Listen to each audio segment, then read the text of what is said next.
Bonjour, je suis Alejandro Bonilla Garcia, le président de l'Association d'anciens fonctionnaires internationaux pour le développement, Greycells, et je vous souhaite la bienvenue à ce dialogue intergénérationnel 2021 sur l'humanité, la planète et la prospérité. Merci à tous ceux qui nous rejoignent dans cette belle salle de l'Université de Genève. Merci à tous ceux qui nous rejoignent dans les 5 continents. À Greycells, nous organisons des dialogues intergénérationnels chaque année, mais cette année c'est spécial parce que ça fait 18 mois qu'on n'a aucune activité en live. Et ça fait vraiment plaisir de voir les personnalités, les collègues, les amis en présentiel. Bien sûr, le distanciement social a été nécessaire et est toujours nécessaire, mais le rapprochement social nous manque vraiment tellement. At Greycells, we believe that one of the most powerful tools for development is dialogue.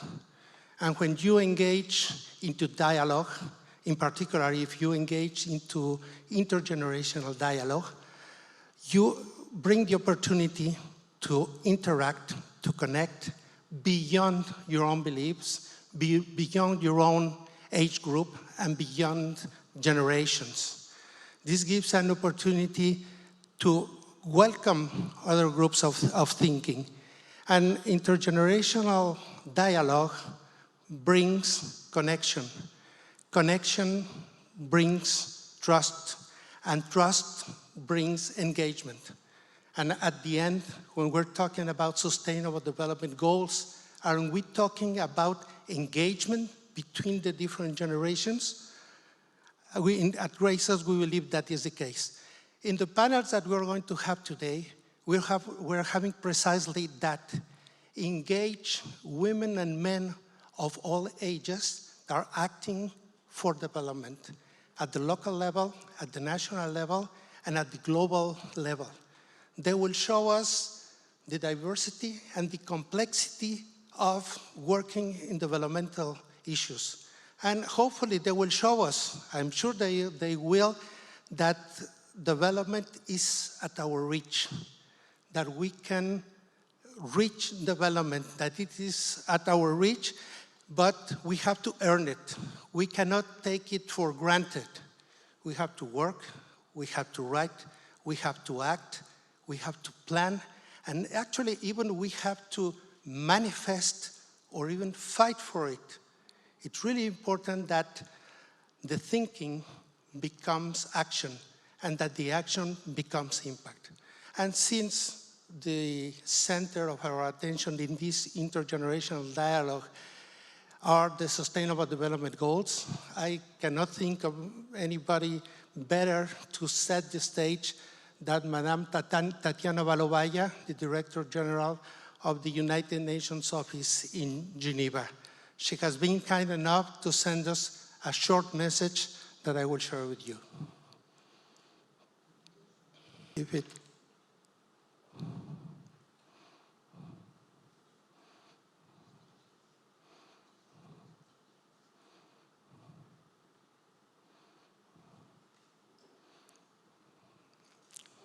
I hope it's coming.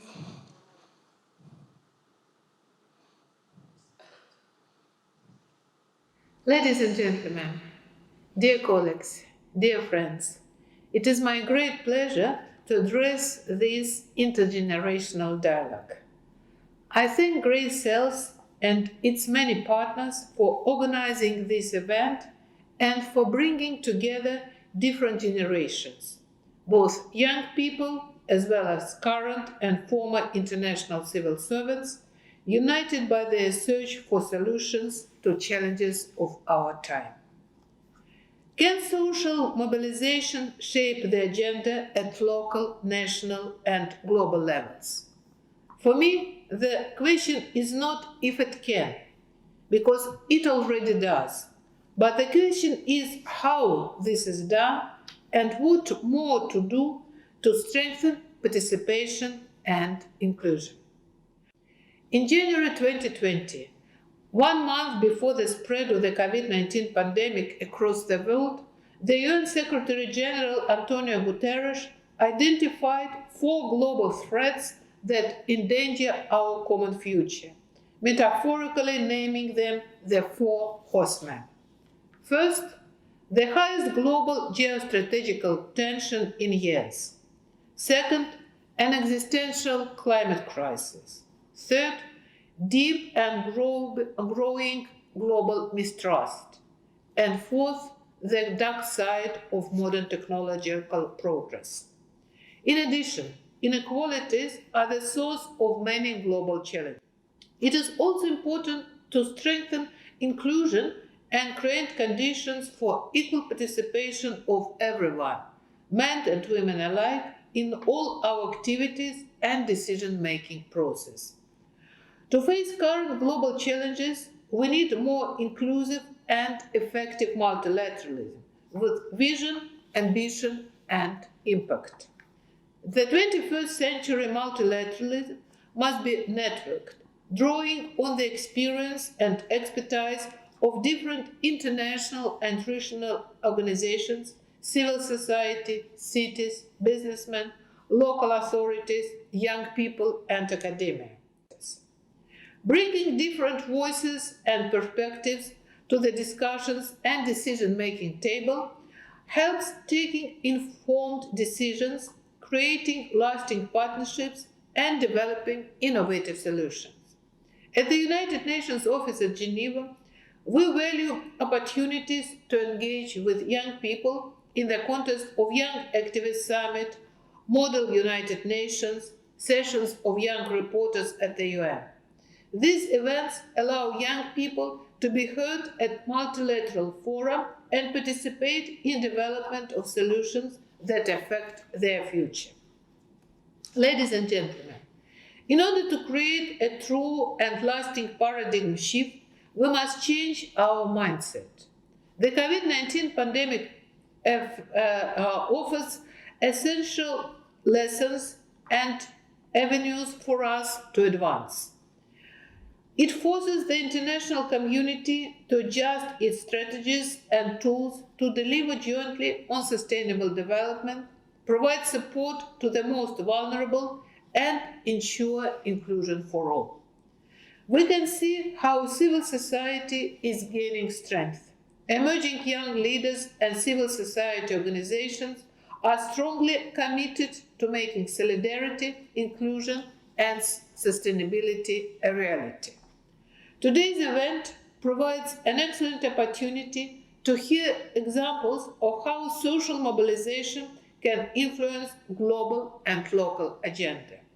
It also offers an opportunity to strengthen intergenerational partnerships in order to advance our joint action towards sustainable development. I wish you forward-looking and fruitful discussions. Thank you. I couldn't agree more. I don't know if you're with me, but I think that the words that Mrs. Tatiana Valeva just mentioned are the key words, is vision, ambition, and impact. Et la collaboration entre les organisations internationales, le système multilatéral et la ville de Genève date de un peu plus de 100 ans. Et je suis sûr qu'à l'époque, il n'y a personne qui aurait pensé qu'à Genève, il y aurait représentation permanente de 181 pays, qu'il y aurait 100 organisations internationales et presque 650 ONG, tous travaillant pour la paix et pour le développement. Comme dit notre président honoraire Michael Muller, Genève est la plus petite des grandes villes et certainement la ville qui a plus d'influence pour la paix et pour le développement. Et nous avons la chance, et elle nous fait l'honneur d'être avec nous, Madame Cristina Kitsos, magistrate, conseillère de la ville de Genève, en charge du département de la cohésion sociale et de la solidarité, qui représente dans ce dialogue international cet écosystème unique et irreproductible qui est la Genève internationale, qui est un endroit de paix et de développement. Soyez la bienvenue, Madame Kitsos. La parole est à vous.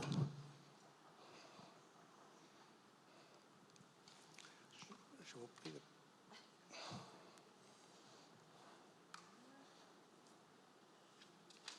vous prie de prendre l'autre. Voilà, bonsoir à toutes et à tous. Bon, malgré que ça fait plus d'une année qu'on a la pandémie, comme vous avez vu, j'arrive toujours pas à mettre mon masque comme il faut.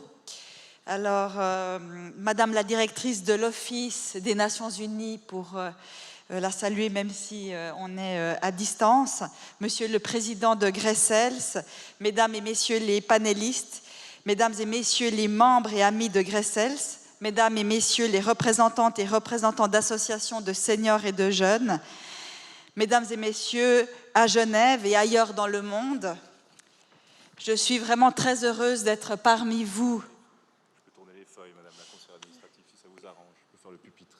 Non, ça va. Merci beaucoup. Donc, je suis très heureuse d'être parmi vous pour cette deuxième édition des dialogues intergénérationnels de Greycells.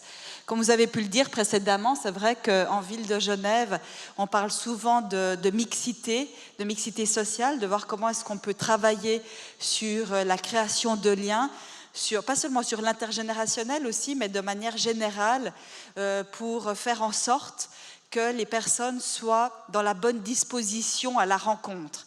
Alors c'est vrai que souvent quand on parle de la rencontre, on a l'impression que c'est quelque chose un petit peu de basique, et pourtant ça ne l'est pas du tout, puisque dans les contextes urbains dans lesquels nous vivons, dans les sociétés contemporaines qui sont les nôtres, eh bien on a quand même cette difficulté, malgré la surabondance des moyens de communication, de se rencontrer. Je trouve que c'est d'autant plus important aussi d'avoir de véritables liens entre la Genève internationale et la Genève plus locale, mais aussi avec des questions qui sont les questions migratoires, qui sont les questions sociales, qui vont toucher aussi encore d'autres publics. Donc comment est-ce qu'on peut créer quelque part ces liens entre toutes ces personnes qui font la richesse et la beauté de Genève?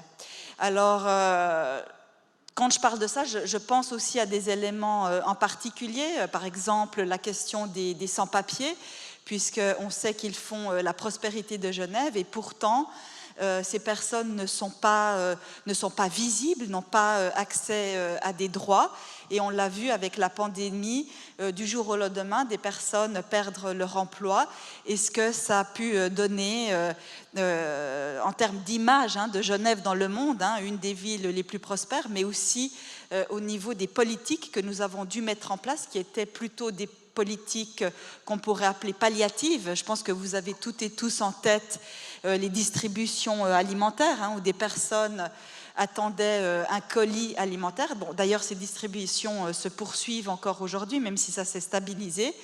Donc, on voit là, si vous voulez, tous ces enjeux et l'importance finalement de, quand on parle des politiques sociales, de voir comment est-ce qu'on peut tout le temps remettre au cœur de ces actions le droit. Je pense que c'est là où on peut véritablement repenser nos rapports sociaux et économiques, et c'est là où les personnes trouvent une véritable place au sein de notre société. Alors cette pandémie, elle a montré aussi les tensions, je ne sais pas si c'est le bon terme, les tensions intergénérationnelles, parce qu'elles ont, d'un côté, il y a aussi eu, si vous voulez, l'opportunité qu'on peut trouver dans chaque crise, qui peut être très positive, où on peut sublimer un certain nombre de projets, où on peut révéler un certain nombre de comportements qui sont très positifs, et on l'a vu dans l'engagement notamment des associations de seniors, mais aussi de jeunes. Il y a beaucoup de projets qui ont été montés pendant cette période, donc on voit qu'il y a eu des élans de solidarité que nous n'avions pas imaginés avant le début de la pandémie, mais nous avons aussi vécu quand même un peu différemment donc cette période selon justement l'âge, la situation. On n'est pas toutes et tous à égalité. Voilà, donc ça on l'a vu notamment pour les jeunes ou pour les enfants plus petits, voilà, qui sont dans des habitats peut-être, qui étaient dans des habitats plus exigus, ou qui avaient des violences domestiques à domicile, ou qui ne pouvaient pas manger à leur faim, évidemment qu'ils n'ont pas vécu de la même manière les semi-confinements. Et puis pour les personnes plus âgées, ce qui ressortait aussi d'études notamment de sociologie, donc l'Université de Genève, ou encore de Cynthia Fleury, la psychanalyste et philosophe que nous avons invitée dernièrement en ville de Genève, on voyait aussi qu'il y avait un petit peu, si vous voulez, cette tension entre l'intensité de la vie et la longévité de la vie.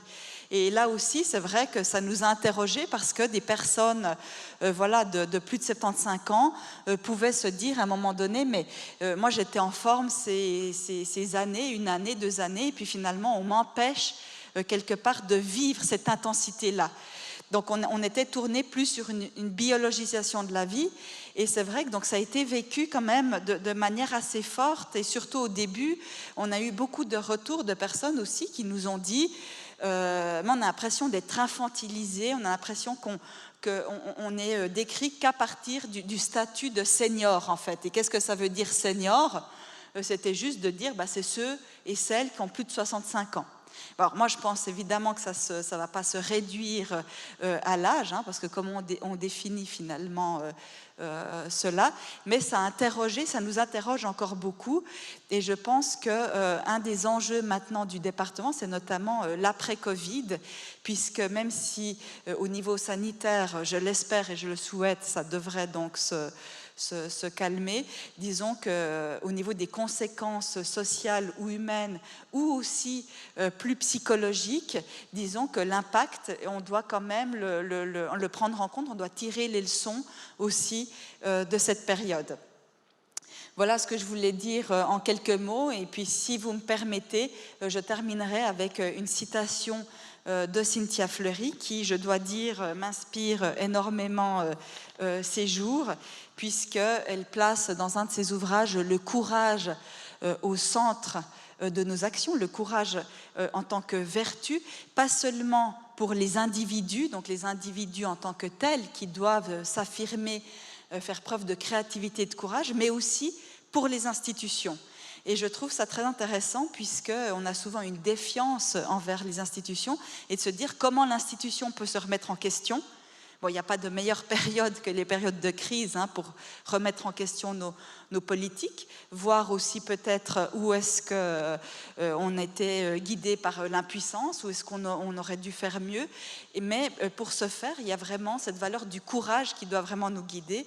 Et donc, je cite donc Cynthia Fleury qui dit « Le courage est un élément clé dans les périodes d'insécurisation, car celles-ci produisent des systèmes dégradés où l'effacement de la morale peut advenir, où la priorisation, l'économie de survie, la biologisation de la vie, la banalisation de l'état d'exception et d'urgence, tout cela fait advenir un monde âpre, plus menaçant, plus liberticide, où la solidarité est généralement mise à mal. Il faut résister à l'entropie ambiante, cela demande du courage et du soin. » Et je pense qu'à Genève, avec ce type de dialogue qui sont instaurés ce soir, ça nous permet justement de prendre de la hauteur, d'amener une réflexion et justement de porter en nous, chacune et chacun, au quotidien, ces valeurs de courage et de soin. Merci beaucoup pour votre attention. Merci beaucoup, Madame Kitsos. Merci. Merci beaucoup, Madame Kitsos. Il me semble que nous sommes tous d'accord avec vous. Il ne s'agit pas seulement d'augmenter des années à la vie, il faut donner de la vie aux années. Et quand on s'engage dans un dialogue intergénérationnel, on peut éliminer tous les labels et en fin de compte, on n'est que des personnes humaines. On n'est que des gens avec des besoins. Il n'y a pas une date limite de péremption. On a les mêmes envies, on a les mêmes besoins, n'importe quel âge. Merci beaucoup pour votre message. Je profite de l'opportunité aussi pour remercier la ville de Genève, remercier la Fondation pour Genève pour leur contribution, pour le parrainage de cette activité qui nous permet d'avoir cette formule mixte en présentiel et dans les 5 continents. Merci beaucoup pour votre générosité.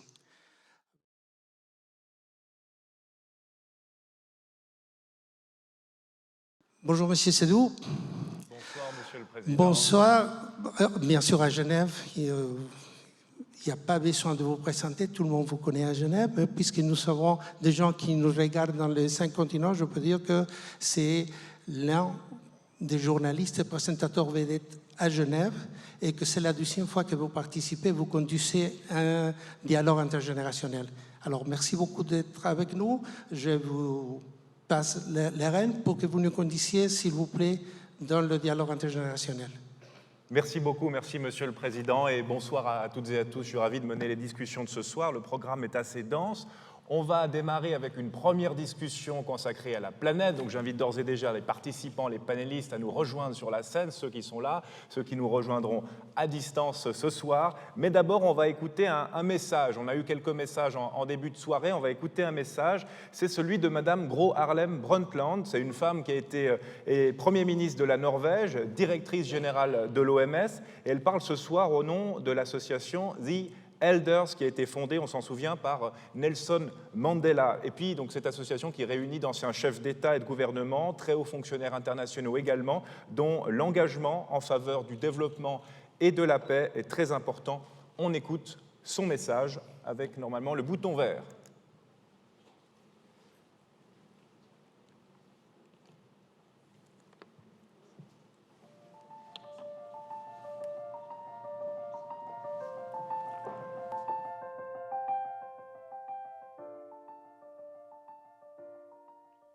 Dear friends, it is indeed an honor and a privilege to address you today on the occasion of your intergenerational dialogue on people, planet, and prosperity. I'm only sorry that we cannot all be together in Geneva, a city that has a special place in my affections from many years working there as Director General of the WHO. And so often together with my dearly missed friend Kofi Annan. Kofi was always a firm believer in intergenerational dialogue, and I'm sure he would have seen it as an essential element to charting our collective path out of the current crisis posed by the COVID-19 pandemic. For the last 5 years of his life, Kofi and I worked closely together as chair and deputy chair of the Elders, the group of independent former leaders founded by Nelson Mandela with a mandate to support peace, justice, and human rights worldwide. In the course of our work, we would often meet young leaders, young activists, whether at UN climate summits, community events in South Africa, or university debates. Now, whatever the occasion, Kofi would always tell the young people with great seriousness, but also a smile in his eyes, you are never too young to lead and never too old to learn. That message of inspiration and humility is particularly relevant to the current global situation. It amplifies the wider point about the importance of social mobilization to shape the civic and policy agenda. COVID-19 has brutally exposed failures of leadership at all levels in society and exacerbated existing inequalities. But at the same time, we have seen tremendous examples of social mobilization at a community level between neighbors, colleagues, and generations, providing mutual support during a public health emergency and an unprecedented slump. The challenge we face now is to build on this social mobilization and resilience whilst maintaining pressure on political leaders to take responsibility and proactive steps to avert future pandemics and other crises. We must learn the lessons from the successes and failures of the pandemic to ensure that global citizens and policymakers alike are better prepared for future challenges, including the climate crisis, the gender gap, and economic inequalities. This must include developing inclusive, transparent, and responsive institutions and processes that can acknowledge grassroots perspectives and propose solutions that are credible to all stakeholders. Such an approach has been key to my work in public life since I first entered government in Norway as environment minister in the 1970s. I became deeply involved, engaged, and convinced in pursuing a pattern of development that could benefit everyone, protect our planet, and promote peace. I continued this agenda as Prime Minister in the 1980s, while I also chaired the World Commission on Environment and Development at the invitation of UN Secretary General Javier Pérez de Cuellar. Our 1987 report, Our Common Future, became a landmark document that brought global warming and sustainable development to the attention of presidents, prime ministers, and finance ministers. While preparing our report, my fellow commissioners and I traveled widely to get a truly global perspective. These consultations took us to countries including Brazil and Indonesia, which at that time were still governed by military dictatorships.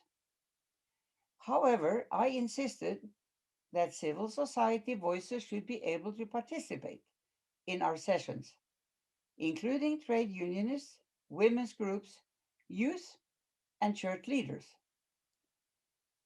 Our report was richer for their contributions, and in our humble way, we helped bolster their position with their societies against state oppression and intimidation.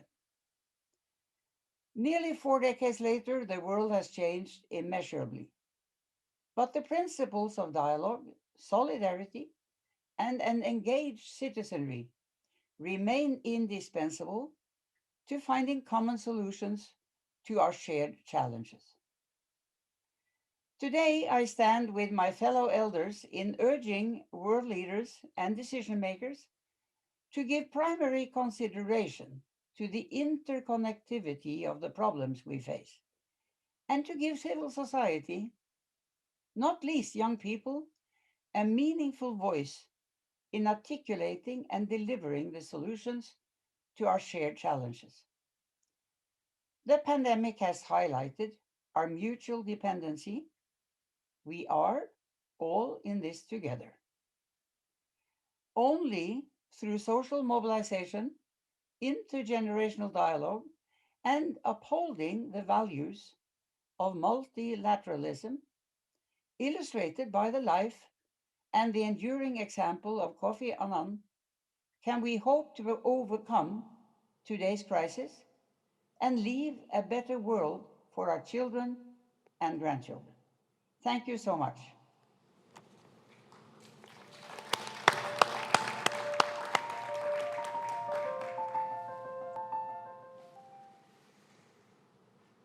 Voilà pour ce message. On va démarrer notre premier débat, notre premier panel. Alors, pas sur la planète ça viendra en deuxième position, mais un premier panel sur les inégalités sociales. Un grand plaisir de réunir de nombreuses personnalités, des personnalités très engagées à l'échelle internationale, dans différents pays, unis dans un combat, unis dans un idéal commun, mais avec quand même, on le verra, des situations très différentes et puis des manières propres à chaque région de travailler pour aller de l'avant, au fond, pour finalement œuvrer, au combat contre les inégalités sociales.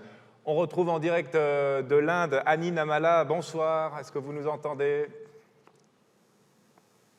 Yes, I can hear you. Thank you. Soyez la bienvenue, vous êtes directrice du Centre pour l'équité et l'inclusion.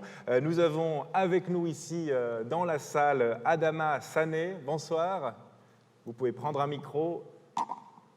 Hello, everybody. It's a pleasure to be here. Vous êtes cofondateur, président-directeur général de la fondation Moleskine, éducation et créativité pour le changement social, et également impliqué dans l'initiative Wiki Africa pour l'éducation. Merci d'être avec nous. Olive Linui Kinga, bonsoir. Bonsoir.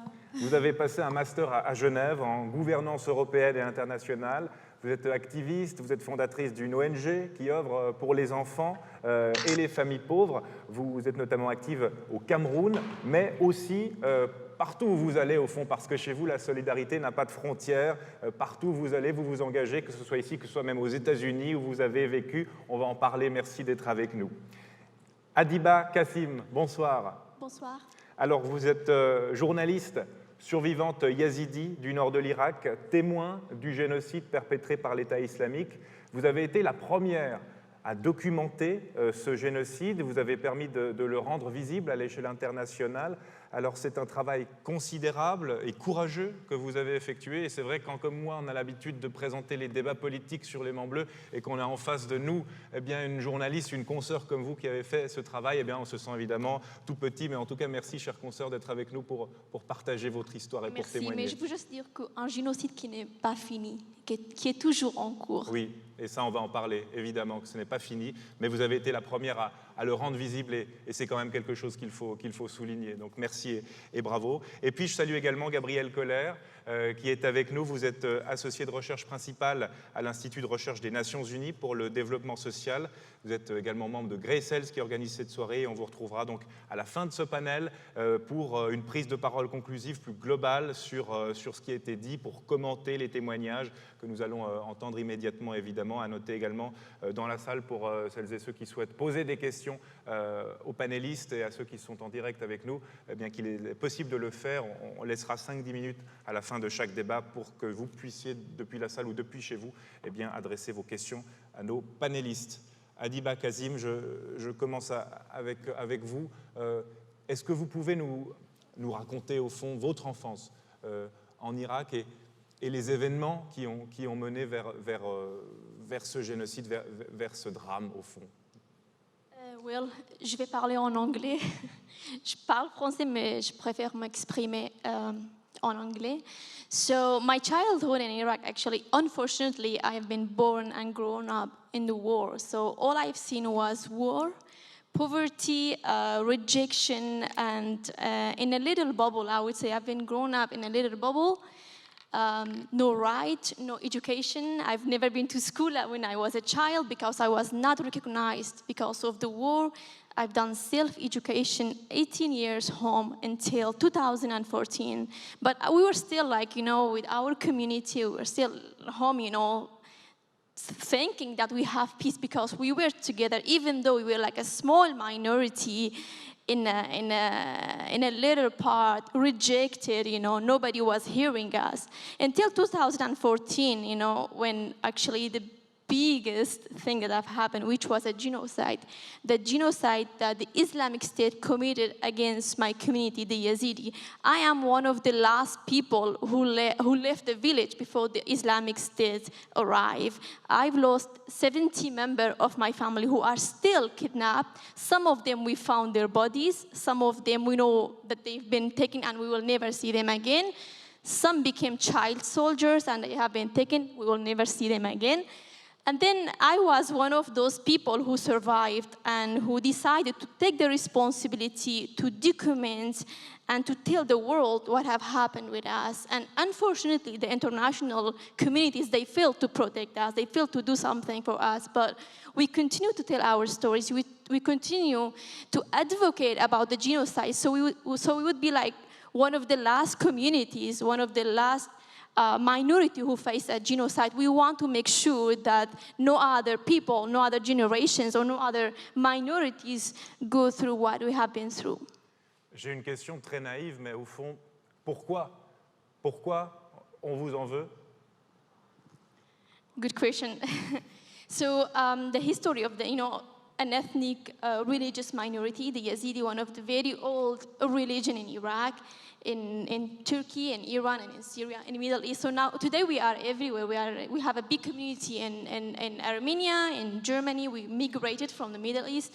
we have this history of genocide. You know, the genocide that I faced was the 74th genocide. So all my grandparents, my father, you know, all of them, they have faced injustice, war, and genocide. So unfortunately, and this is the case with a lot of other minorities in the Middle East, they try to kill us, they try to clean this ethnic minority, but each time we stand up stronger, but unfortunately we are going very, very small today. So imagine, like, from one of the very, very old religion minority in Iraq, we are less than 1 million all around the world.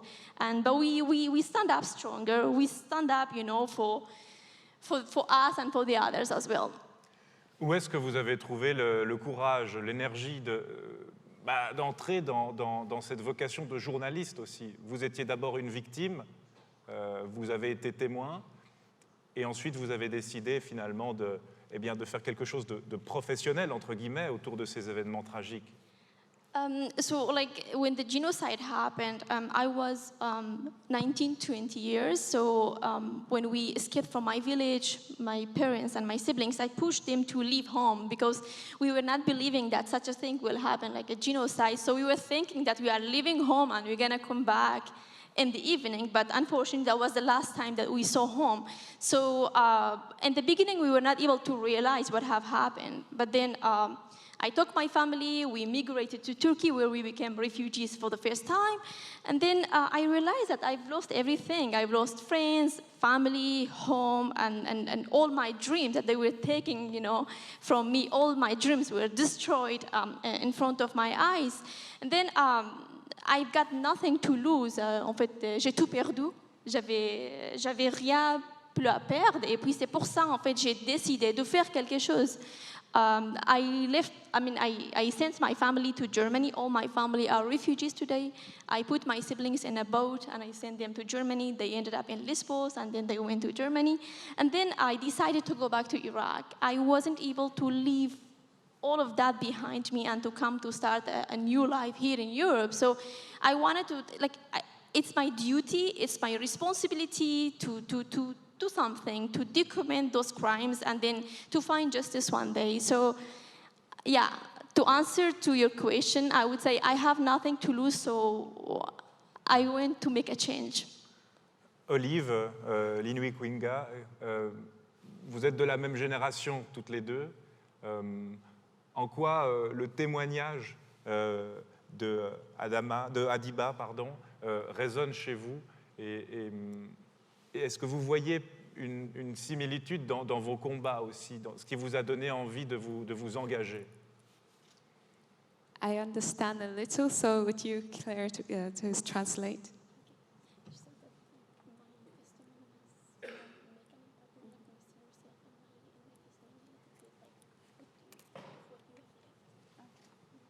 Well, merci beaucoup.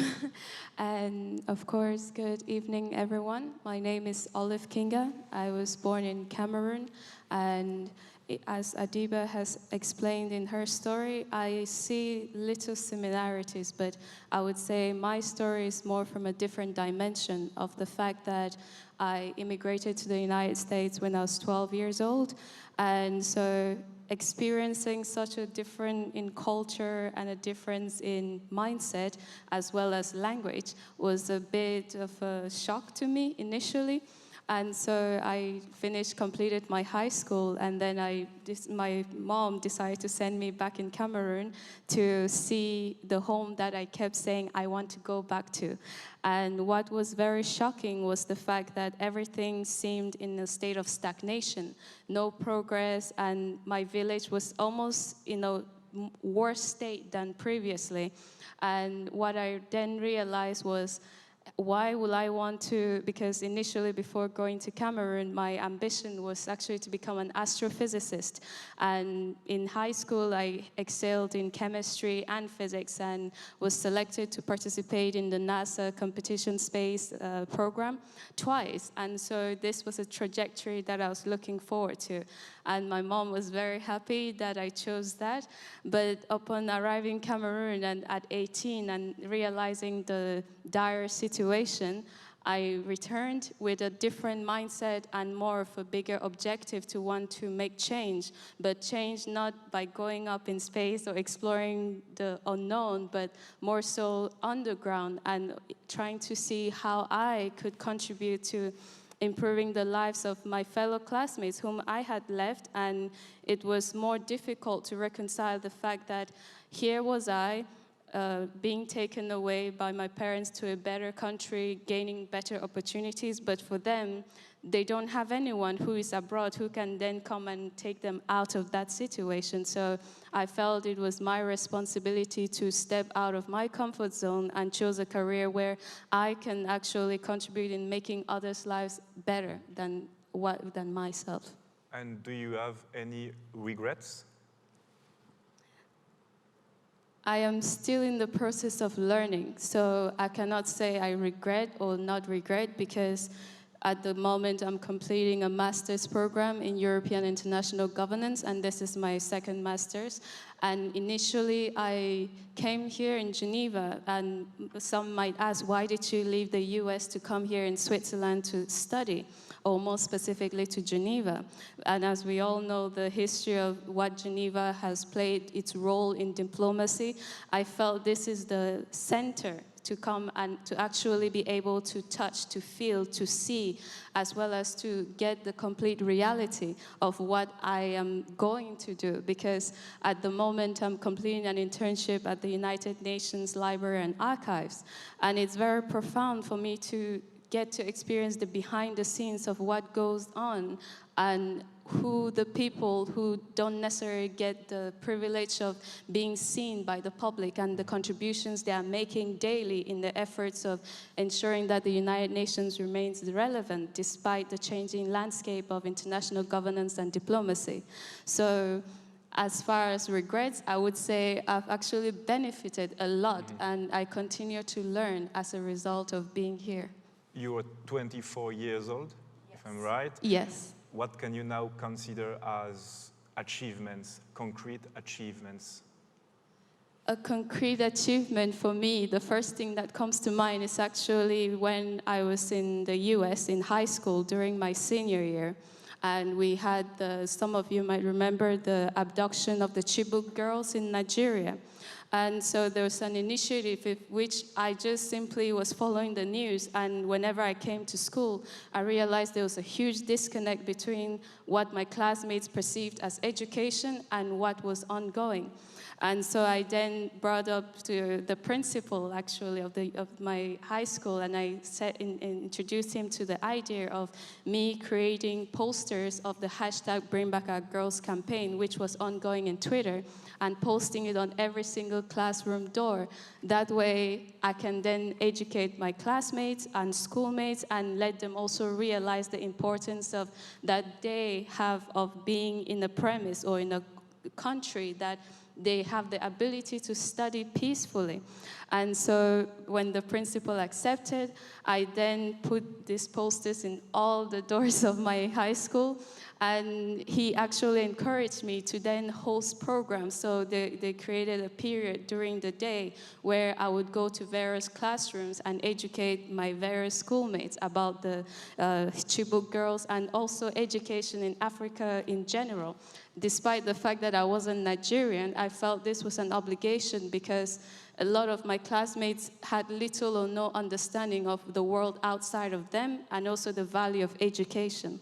So this earned me a great award in Texas, Interscholastic Award, and of which I'm very grateful, and that has to be the highlight of my achievements so far. Thank you. On va vous faire réagir, Adama, mais d'abord, j'aimerais quand même qu'on puisse se rendre en Inde, parce que Annie Namala, je ne sais pas si vous avez la traduction en français, normalement vous me comprenez, donc je vais poser ma question en français, sinon je vais essayer de la poser en anglais, vous me dites? I am able to hear the English translation. Donc je crois que c'est bon. Vous voyez ce témoignage de deux jeunes femmes. Alors, il y en a une qui a à peine 25 ans. Vous, ça fait 25 ans que vous êtes engagés dans vos différentes actions. Qu'est-ce que vous lui dites, au fond, après 25 ans d'engagement?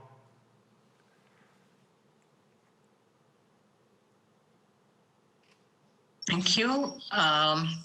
It's really very inspiring to hear the young people and the commitment and the strategies and the way they are able to take forward some very, very hard dimensions of social and gender inequalities. So I would first of all like to say that a big thank you to them, and also to the courage and the ability to move forward and take the leadership in these dimensions. So first of all, it's really a thank you for moving the agendas forward. In my own experience, as you said, 25 years, I've primarily worked with socially excluded communities in India who are called the Dalit communities and other marginalized communities.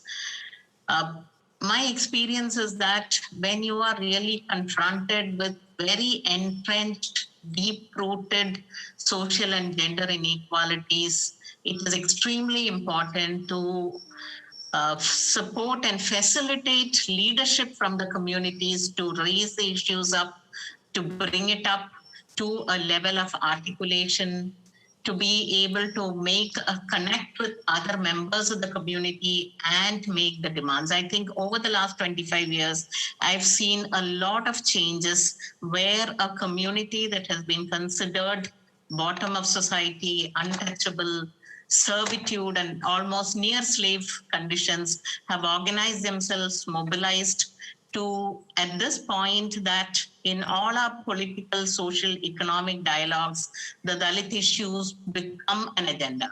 And I would also like to say that it has also found other communities that are similarly disadvantaged, similarly discriminated, and being able to build a larger collaboration across many other countries. And today I would say that even at the UN level, there is questions on the Dalit issues. Every committee, every commission does look at and question the way the discrimination is, the way the inequalities are. So I would say that bringing leadership from within the communities to raise their issues has two dimensions. One, it promotes a confidence and solidarity within the community. And secondly, I think it brings up the issues that need to be most highlighted into the forefront to be addressed. And in my experience, a lot can happen through that kind of mobilization. Merci beaucoup, Annie. Adama, j'aimerais vous faire réagir. I want to maybe a reaction about these testimonials. And then you'll speak about your activity for increased education and creativity. The role of creativity is for you very, very important. Sure. Well, the first reaction is that I was proud of myself in my high school because I was a good basketball player and I managed to get through Latin 5 years in a row. And this kind of create a completely different content. I reevaluate basically my past after your your statements. But the first reaction I had is that we spoke about, I mean, you spoke about exclusion and community that are underrepresented and discriminated and oppressed. And you made very concrete example of how does that happen physically, politically. How does it really impacted your life, you know, and you have to move, etc. I think that there is another element that happened in the area of exclusion, and it's the exclusion from the global pool of knowledge producers, and the exclusion and the underrepresentation in the global pool of ideas. What do I mean by that? If we take a website like Wikipedia, that we all now use, even the one they say they don't use it, we all know that you use it. But it's now the 5th most used website in the planet. And technically, it's one of the most democratic website that is out there. because technically anybody right now can go on Wikipedia and change and put out an article, etc., etc. But then we need to move from theory to practice. And when we go into practice, we will see that as of today, in this moment, there are more information about the city of Paris than about the entire African continent. Let it sink for a second. There's more information about the city of Paris than about the entire African continent. So now the question is, what are the effects, the consequences of this gap of knowledge? And the consequences are more concrete than what we can think of. Because you were asking me about creativity and the role that creativity can have. But the question is, where creativity comes from. Creativity is not a skill that just comes from the sky and at some point you wake up and you become creative because you put two socks on a different colors or because you're artistically creative. Creativity comes from knowledge, from a sense of self-representation. Without knowledge, there's no creativity. And without creativity, we don't have the capacity to affect the world in the way that we could. And so the importance of representation and knowledge becomes central in the development of the world. And so in this case, we decided as the Moleskine Foundation to try to be active in this space and to try to address this issue. And one of the ideas and one of the main initiatives that we run is to help young people from the African continent diaspora to transform themselves from passive knowledge consumers into active knowledge producers. And the consequences of that can be tremendous.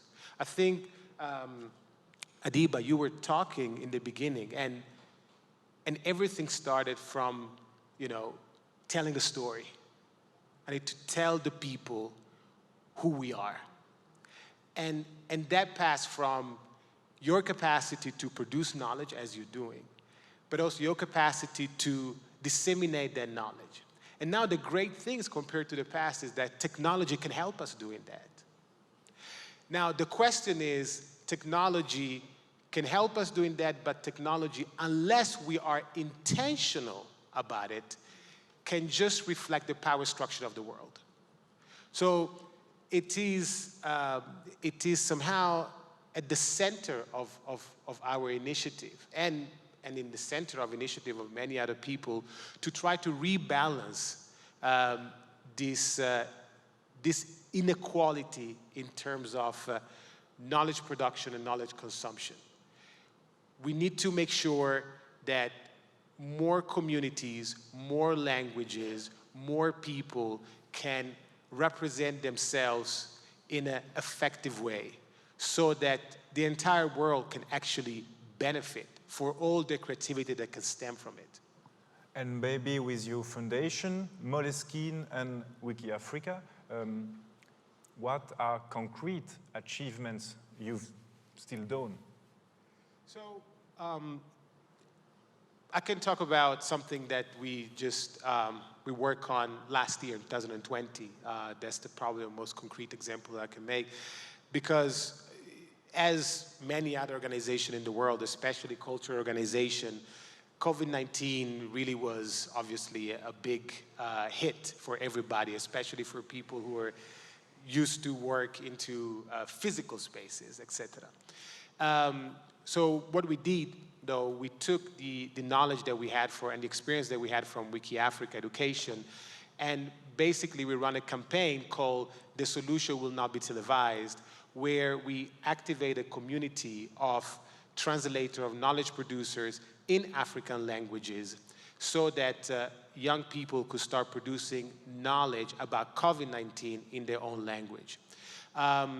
It was quite an interesting journey because in doing so, there's two things that emerge. A, it was how many people is out there that the moment that they give them a call to action, they're ready to act and to be activists.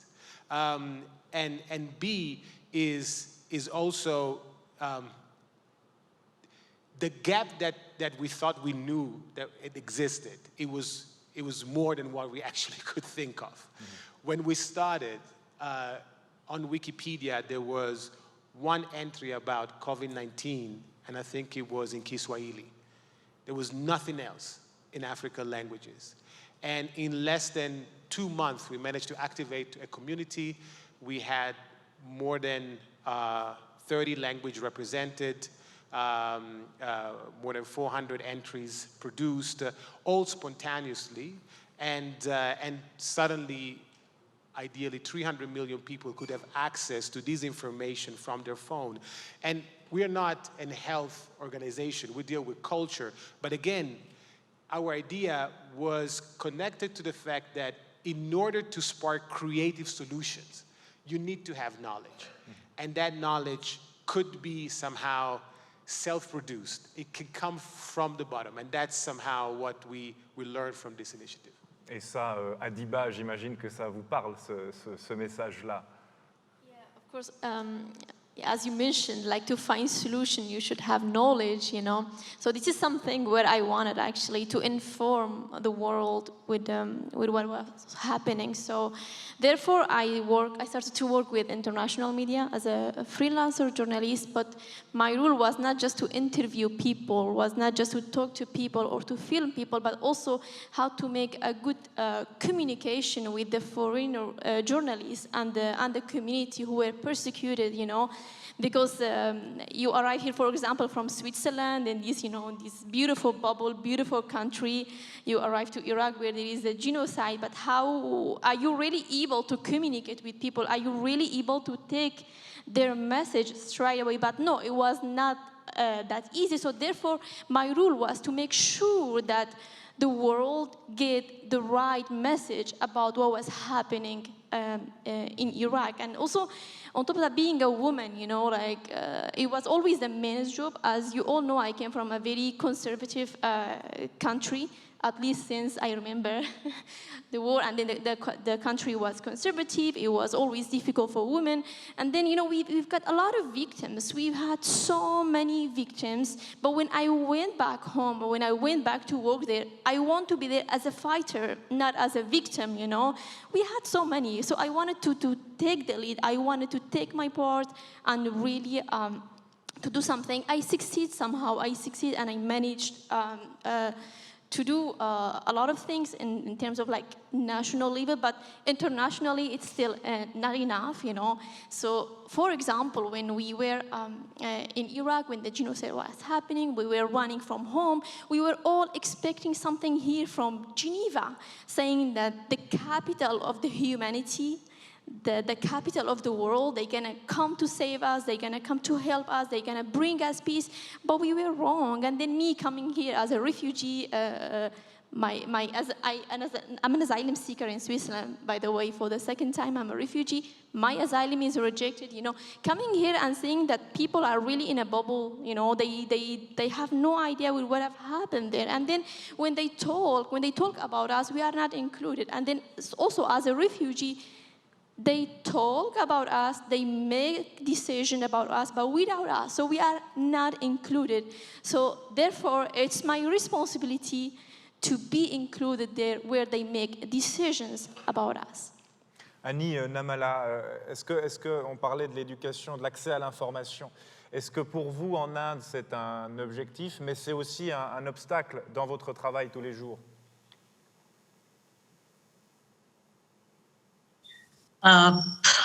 The issues that Adiba talked about, having a voice for oneself, being able to be representing in the spaces of decision making, I think that's what we really mean when we talk about social inclusion. And that is where I think when we talk about the need for understandings to be created, expanded, that's where I think the solutions will come. And in the issues of the Dalit community, I have seen that it is when this community leadership has risen up and been able to represent themselves, take the issues up, the reality of the issues come out, the depth of the issues come out, and also solutions of the issues come out. So I would really agree that the knowledge producers and the representation and being in decision-making spaces and having a voice is extremely important. And in this whole framework of the Sustainable Development Goals, I feel the Leave No One Behind principle talks particularly on this agenda, and we should take this opportunity of this framework to highlight the most vulnerable communities wherever they are and be able to raise their voices and make it heard.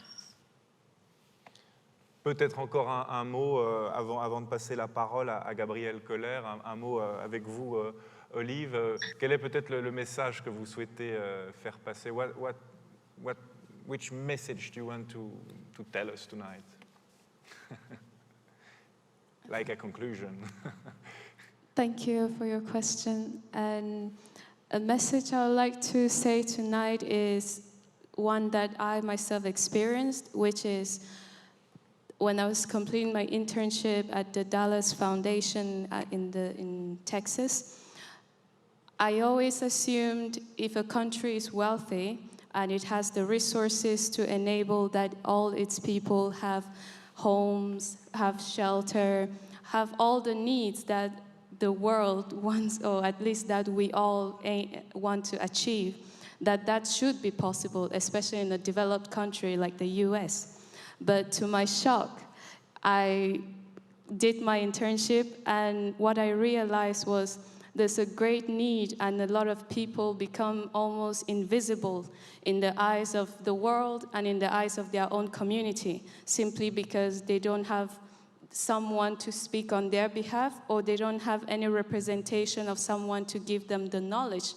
And this was very much emphasized when I then looked at my own country of birth, Cameroon, where despite how poor we are, its homelessness is almost not so, is not rampant.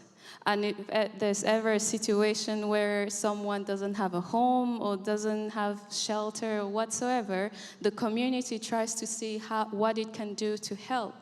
And so this was the huge disconnect, or I should say the breakthrough for me to realize and also to learn that despite the development goals that we have and the agendas that we're setting for the world and for humanity, we also need to look at our colleagues, each other, and ask ourselves, what are we doing to actually improve each other's lives? Because there's one thing to set agendas and to have global objectives, but if you're living in a developed country and you walk across the road and you see homeless people and that doesn't bother you, there's something wrong, because we oftentimes associate poverty and all these insecurities to developing countries like Cameroon. And so that is the greatest message I want to share, that for us to truly practice the human cause that we want to advocate for, or that we're aiming to achieve one day with the SDGs and so forth, we need to begin from home and not having a far-reaching agenda, because sometimes those who are actually far from us, they are okay in their situation. I'm not saying all the time it's good, but they're actually doing what they can with the resources they have, versus when you expect to see a country that has everything actually not necessarily caring for the most basic people. Thank you. Merci.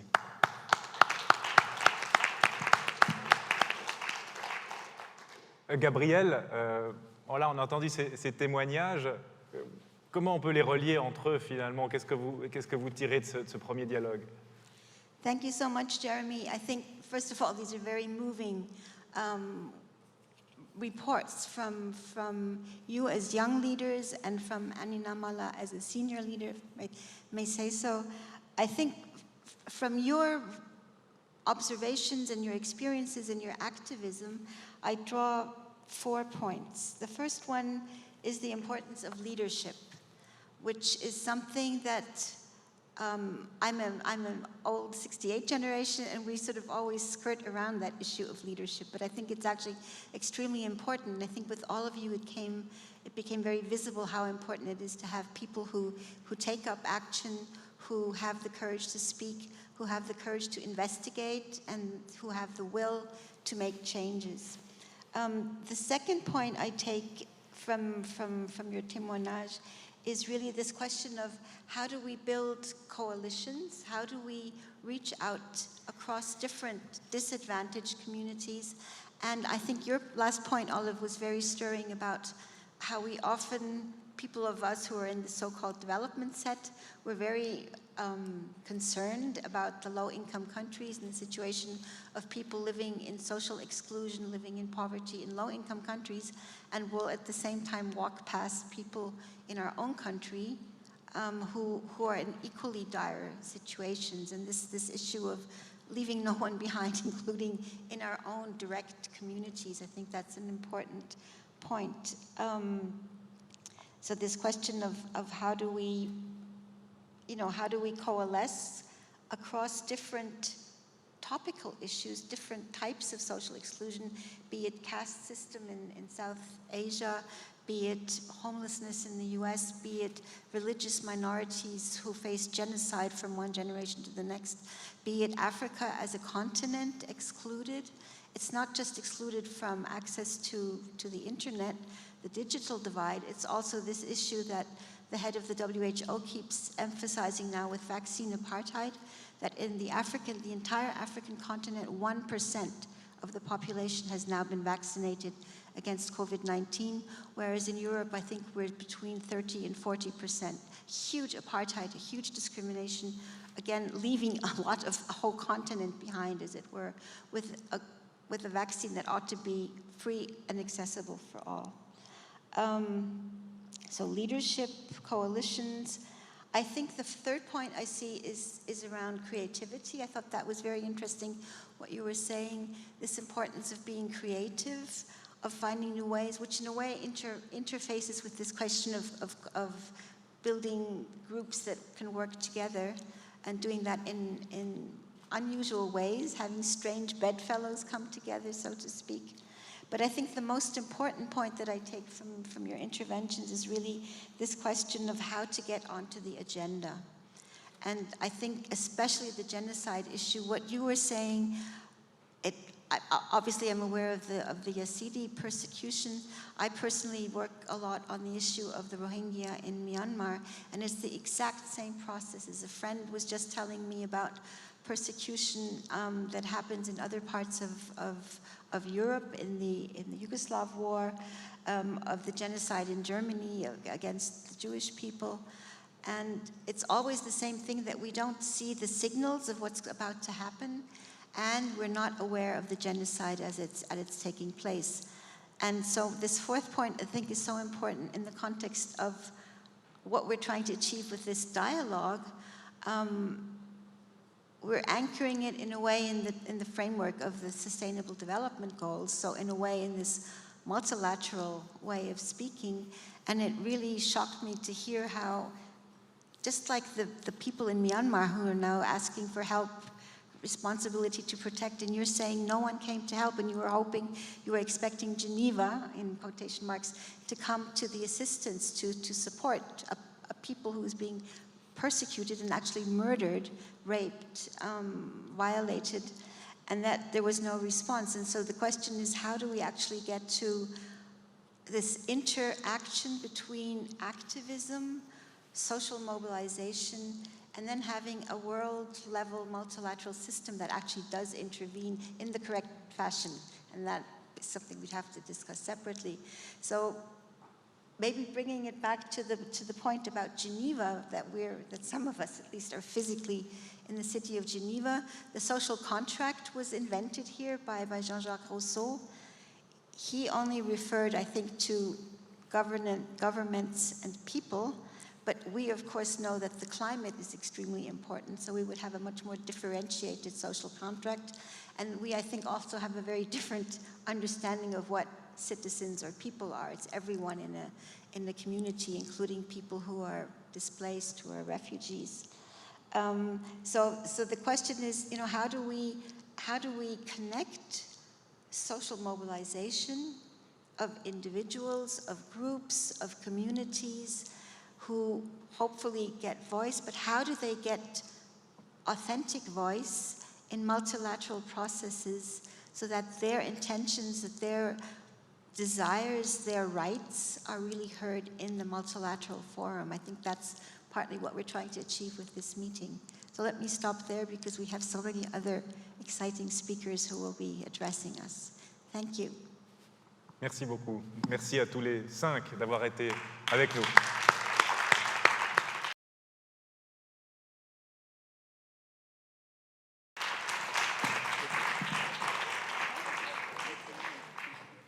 Nous allons bientôt parler environnement et réchauffement climatique avec de nouveaux panélistes, de nouveaux orateurs qui peuvent déjà nous rejoindre sur scène, ils se reconnaîtront. Mais juste avant d'ouvrir ce deuxième débat, un message, un plaidoyer en faveur du rôle de la société civile. C'est un peu le fil rouge de cette soirée. Au fond, on en parlait précédemment déjà. Monsieur Sir Arthur Richard Jolly, ancien sous-secrétaire général des Nations Unies, ancien cadre supérieur auprès de l'UNICEF. Vous êtes professeur honoraire et chercheur associé à l'Institut d'études du développement de l'Université du Sussex. Et vous êtes avec nous en direct. Merci beaucoup d'être avec nous. À vous la parole.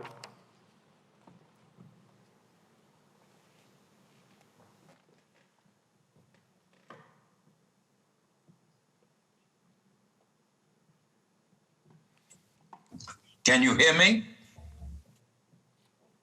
I won't go on until I get some signal back that you can hear me. Oui, on vous entend. We hear you. Good. Well, I was asked to say something about the third UN, but let me set it in context. I worked 20 years for the UN, the best years of my life, and 15 with UNICEF, seeing programs all around the world for children, and then for 5 years with the Human Development Report of UNDP, which is still the most publicized and quoted of all the international reports. And it was a great privilege to follow Mahbub al-Haq, who was the founder and creator of the Human Development Report, and indeed much of the human development paradigm, with his close friend and colleague Amartya Sen, the Nobel Prize economist. I want to talk about what we learned when we studied the UN's achievements in the UN intellectual history. And our final volume, I think I put it there, UN Ideas That Changed the World. And it may be we weren't focused on ideas when we started. We were focused on the economic and social achievements and actions of the UN. Now, the importance of that is that so many of the histories, evaluations, reports of the UN have focused on the politics, the Security Council, what the UN has done in war and so forth. Important, but still only 20% of the UN's work. And 80% of the UN's work has been in areas of WHO, UNESCO, FAO, ILO, and others, including my own institution, UNICEF. What we discovered when we looked at the UN's record in the economic and social arena was that there was not one UN, but 3 UNs. And that's the point I want to make. The first UN, of course, is of governments. And governments are important, but actually in the UN, they're much less important than people thinking of their own countries and their own governments are. Why? Because there's 193 governments in the UN. They can't all agree. So of course the big powers have more influence, but not total influence, even if they cared.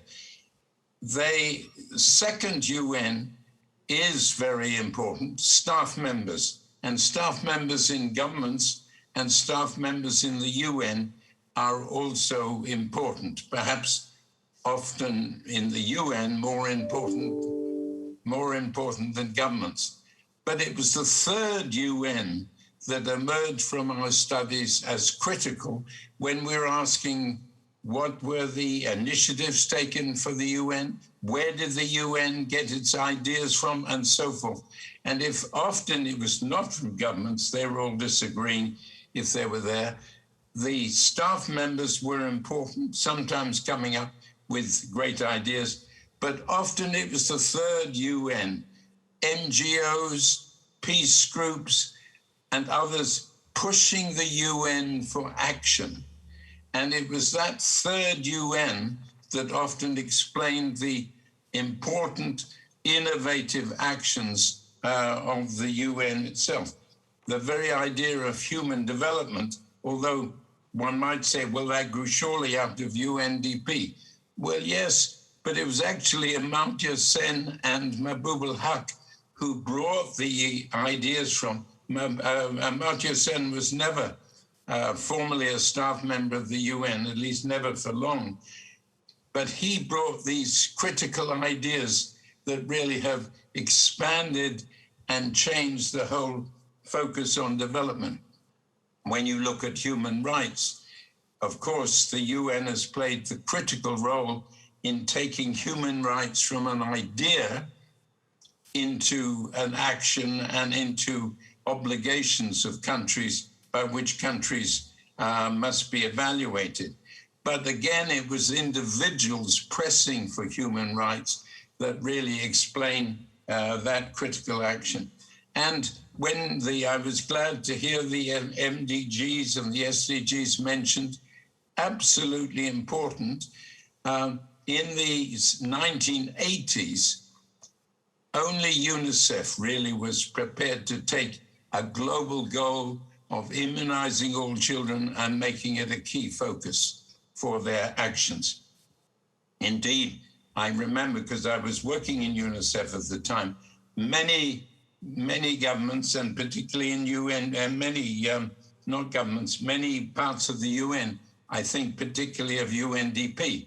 Oh no, we can't have a global goal for children or global goal for anything, because it's only countries at country level that can establish a global goal. Well, dear Jim Grant, the executive director of UNICEF in 1980s, pressed for global goals. Of course, they had to be then supported by governments, and they were. And Jim Grant showed how leadership for goals can mobilize governments to action. Then in the 1990s, UNFPA, United Nations Population Fund, joined UNICEF, and they supported. But it was really only in 2000, when the MDGs came in, that all the parts of the UN got behind global goals, including, and this was critical, the World Bank and the IMF, which until 1997, I think it was, didn't even believe in any goals at all. It was just they wanted free markets and all that sort of nonsense. So global goals came in with the MDGs, the Millennium Development Goals, then with the SDGs in 2015. And I'm very glad to say that they're now critical. But I come back to my first point, and the particular point I want to emphasize. Of course, the SDGs depend on government action. Of course, particularly, they depend on staff members of government taking them seriously. But above all, they depend on local communities, people, the third UN, the people power, to say, what do these SDGs mean for our community? What do they mean for our country? What do they mean for our country's aid programs and political foreign policy in support of other countries? It's the third UN that is critical. And I hope all of you listening say, what's my role in mobilizing the third UN in my part of the world or in my occupation? Thank you.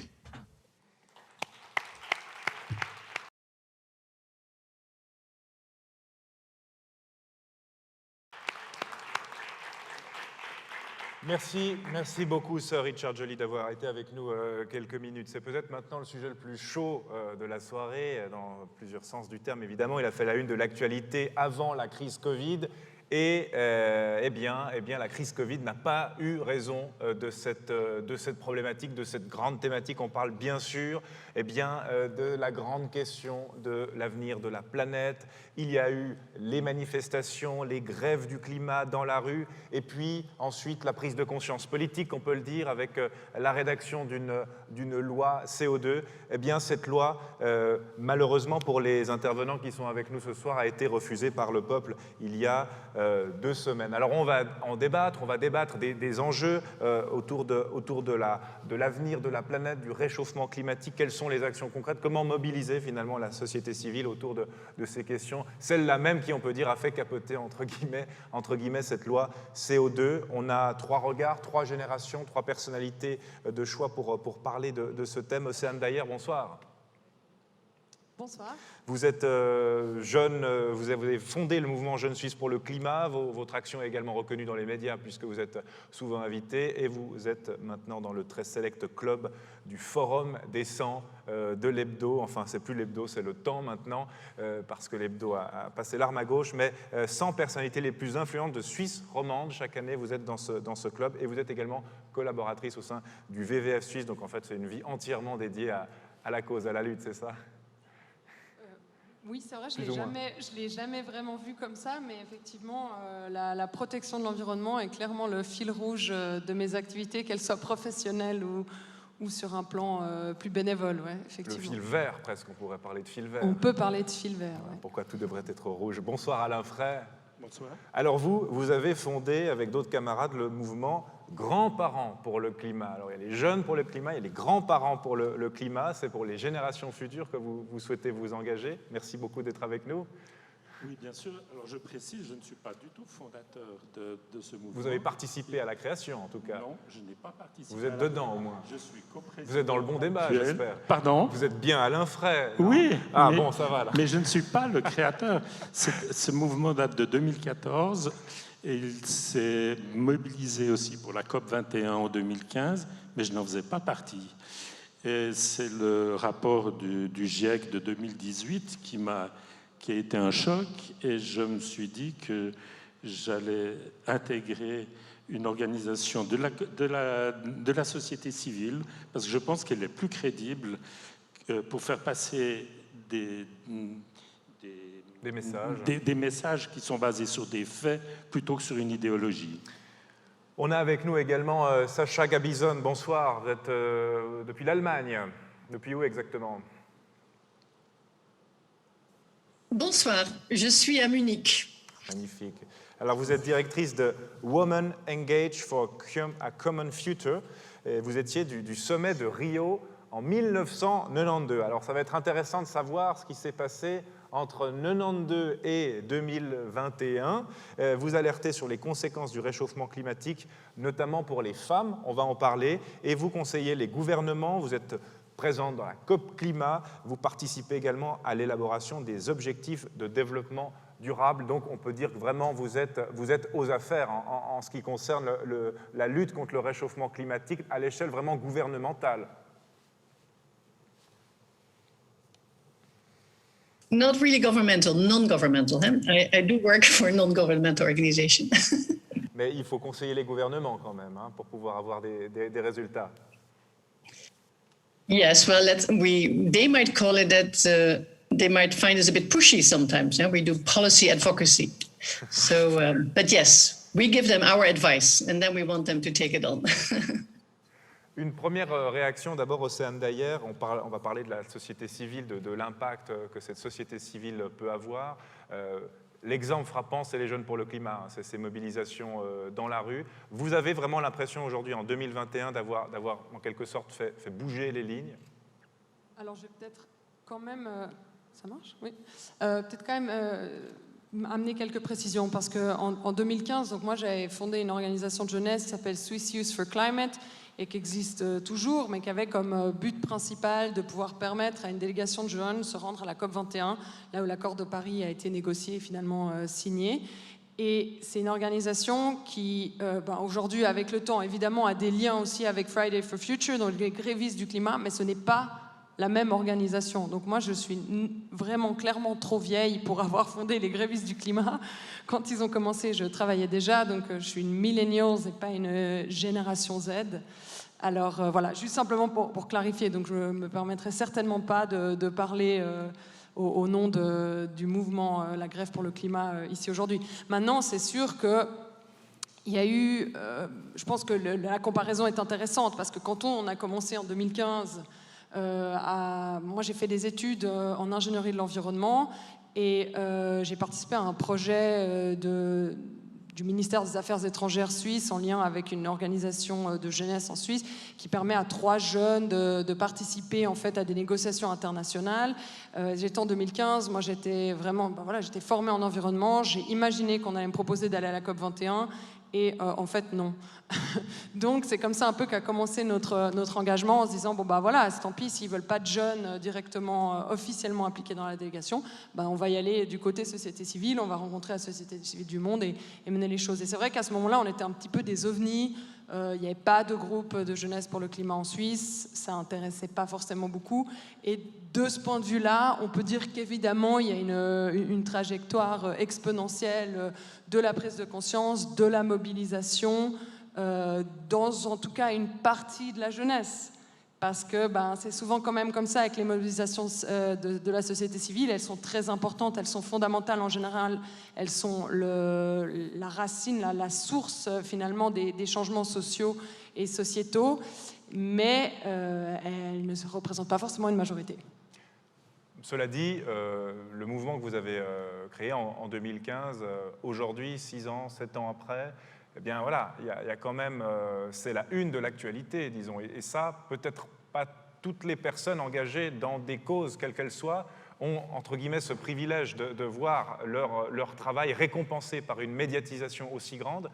Est-ce que ça donne de la force encore plus ? Alors oui et non, parce que c'est sûr qu'il y a un pas qui a été fait médiatiquement, le changement climatique, c'est une thématique qui est présente. Par contre, la crise de la biodiversité, par exemple, qui va main dans la main, la problématique du vivant est encore très méconnue, mal comprise, en tout cas dans le grand public. Et surtout, on a beau en parler, on en parle plein, mais en réalité, il ne se passe rien. Et sur ce genre de panel, il me semble toujours très important de rappeler que les émissions de gaz à effet de serre n'ont même pas commencé à être réduite au niveau global. On est toujours en train de les augmenter.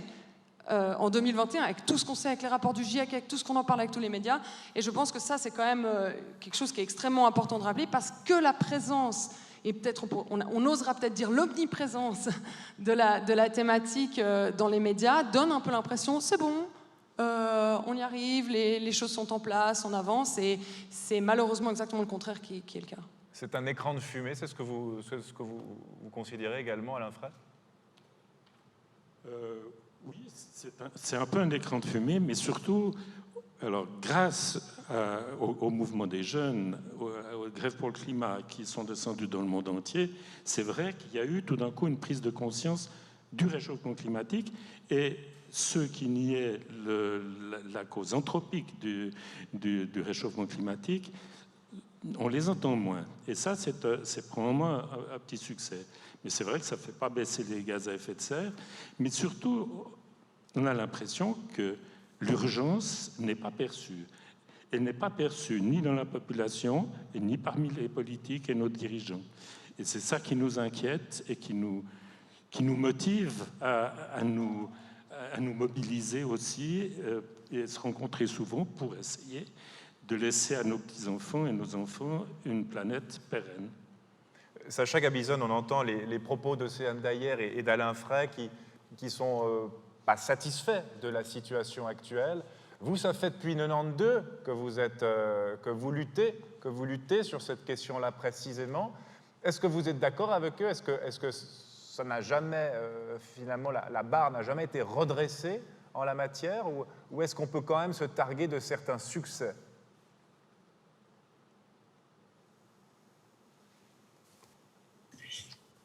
Thank you, Jeremy, for your question. In the Zoom, I'm hearing everything in English, so I'm going to speak English after all, and I want to respond to your question. I think indeed we have worked since, since Rio de Janeiro, really, when at the Earth Summit, the Convention for Addressing Climate Change was one of the outcomes of the Earth Summit, as well as the Convention for Biodiversity Protection. We've been working very hard these last 25 years. And I think we see that on the one hand, as we just heard from my panelists, we are not at all yet moving in the right direction sufficiently. But still, we have to say that many things have changed. 25 years ago, climate change was a non-topic, it was not part of mainstream decision-making. Now it is at the core of what is happening in our political decisions. Thanks to the amazing work done by activists and scientists, and thanks to the multilateral system, which has allowed us to come with the Paris Agreement and has allowed us to really make decisions based on science. And we see indeed that we see many good things.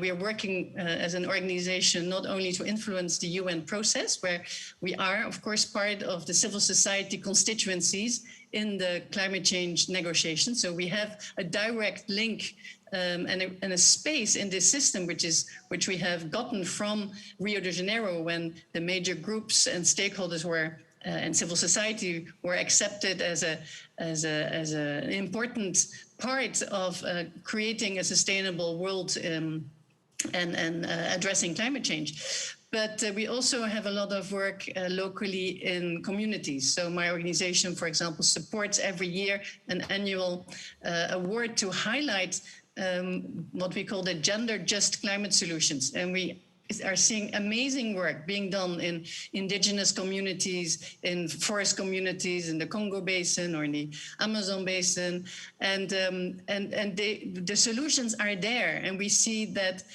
for example, how to make sure that we protect the forest from bushfires in Cameroon, and how important the women are to help stop these bushfires. And we know that at the same time, we need to address the social and the gender dimension, because often the women in the communities have still very little rights, are not invited to decision-making about forestry decisions. If, for example, the Ministry of Environment, calls a meeting to discuss the management plan for the forest with the village, it would normally be just the men of the village, whereas the women would be much more often in the forest, because they were the ones, or they are the ones finding the medicinal plants, fetching the water, because the forests are very important water capture areas. So that's where you find the water. And also more and more the women are involved in beekeeping and other activities which bring income from a sustainable use of the forest. Previously, they were not involved. And now we see that if we really bring the women and the young girls also into the process of decision-making and sustainably using of the forest, we can reach amazing things like zero bushfires, whereas before we would have every year many bushfires. And this despite climate change, despite more and more difficult situation and more droughts, we can help reverse that trend. But you really need everybody on board, and you really need to listen to the indigenous communities, the indigenous women, and especially also involve the youth and young girls. And there you have to always make the link to the social aspects. I mean, when we work and support these organizations on the ground, we'll also work on ending early marriage, underage marriage, or access to sexual and reproductive health services, because that has to be part of a sustainable solution to their local climate change challenges. I can tell you many more examples, but I just want to say that we do see amazing things happening on the ground in the communities. We have also a framework at the global level. What we now need is to stop the really negative influence of investors. Why are we still spending $100 billions on fossil fuel subsidies? Why are our pension funds still investing in fossil fuels? Why are we spending so much money on soybean production to feed the pigs in the Netherlands? I'm from the Netherlands, we're the biggest exporter of meat in Europe. Why are we still supporting that with our public money? So if we really want these solutions to happen, we also have to address very quickly these negative actors, and we need to, stand up, and we have sometimes to go to court, like the court case against Shell in the Netherlands, which was won by the civil society petitioners. We were all joining as a co-plaintiff against Shell. And you need to get that type of action moving, because there is no time to lose. We have 5 or 7 years left until we have irreversible climate change.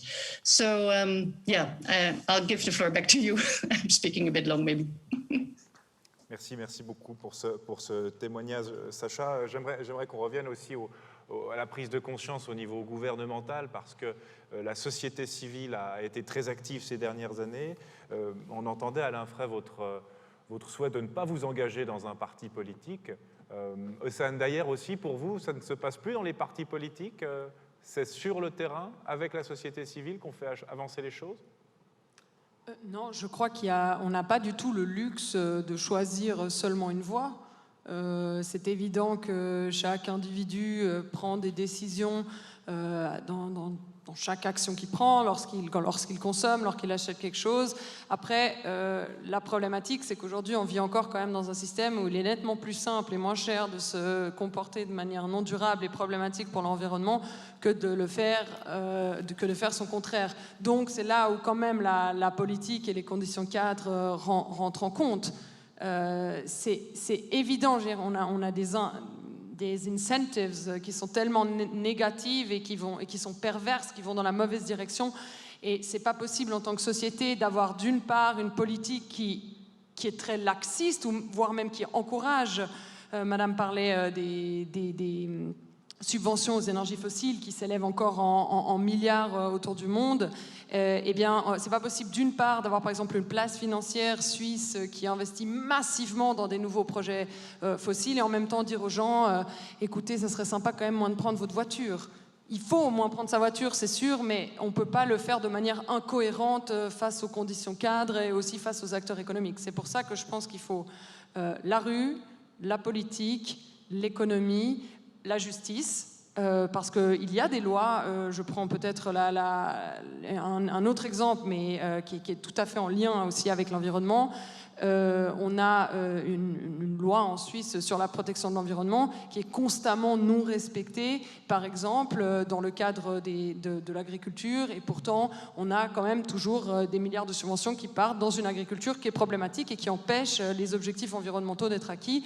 Donc on est dans une incohérence politique qui est très grande, et il faut vraiment avoir le courage de regarder cette incohérence politique, et c'est là où les objectifs de développement durable sont particulièrement intéressants, parce qu'ils ont vraiment une approche holistique qui permet de mettre le doigt sur là où il y a des conflits. Et puis maintenant, il faut avoir un peu le courage de regarder ces conflits, de les prendre au corps. Et là, la politique a effectivement un rôle très important à jouer. Absolument. Alain Frey.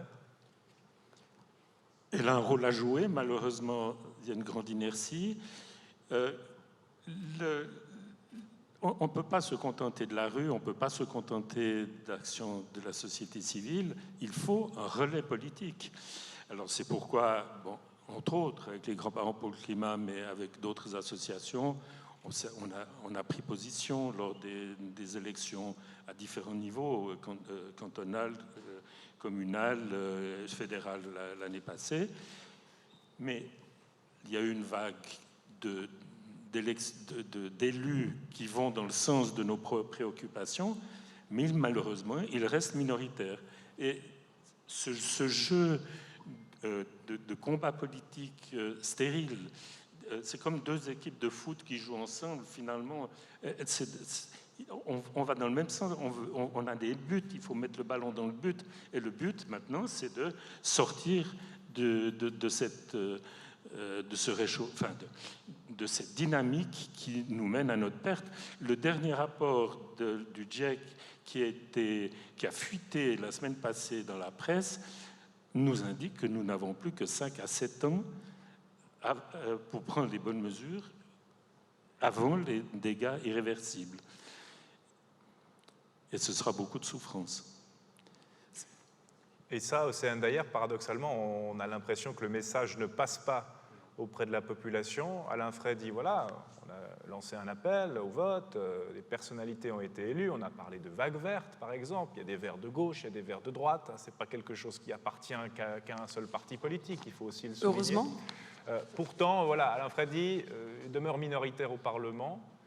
Qu'est-ce qui ne passe pas auprès de la population? Parce que c'est la population qui vote.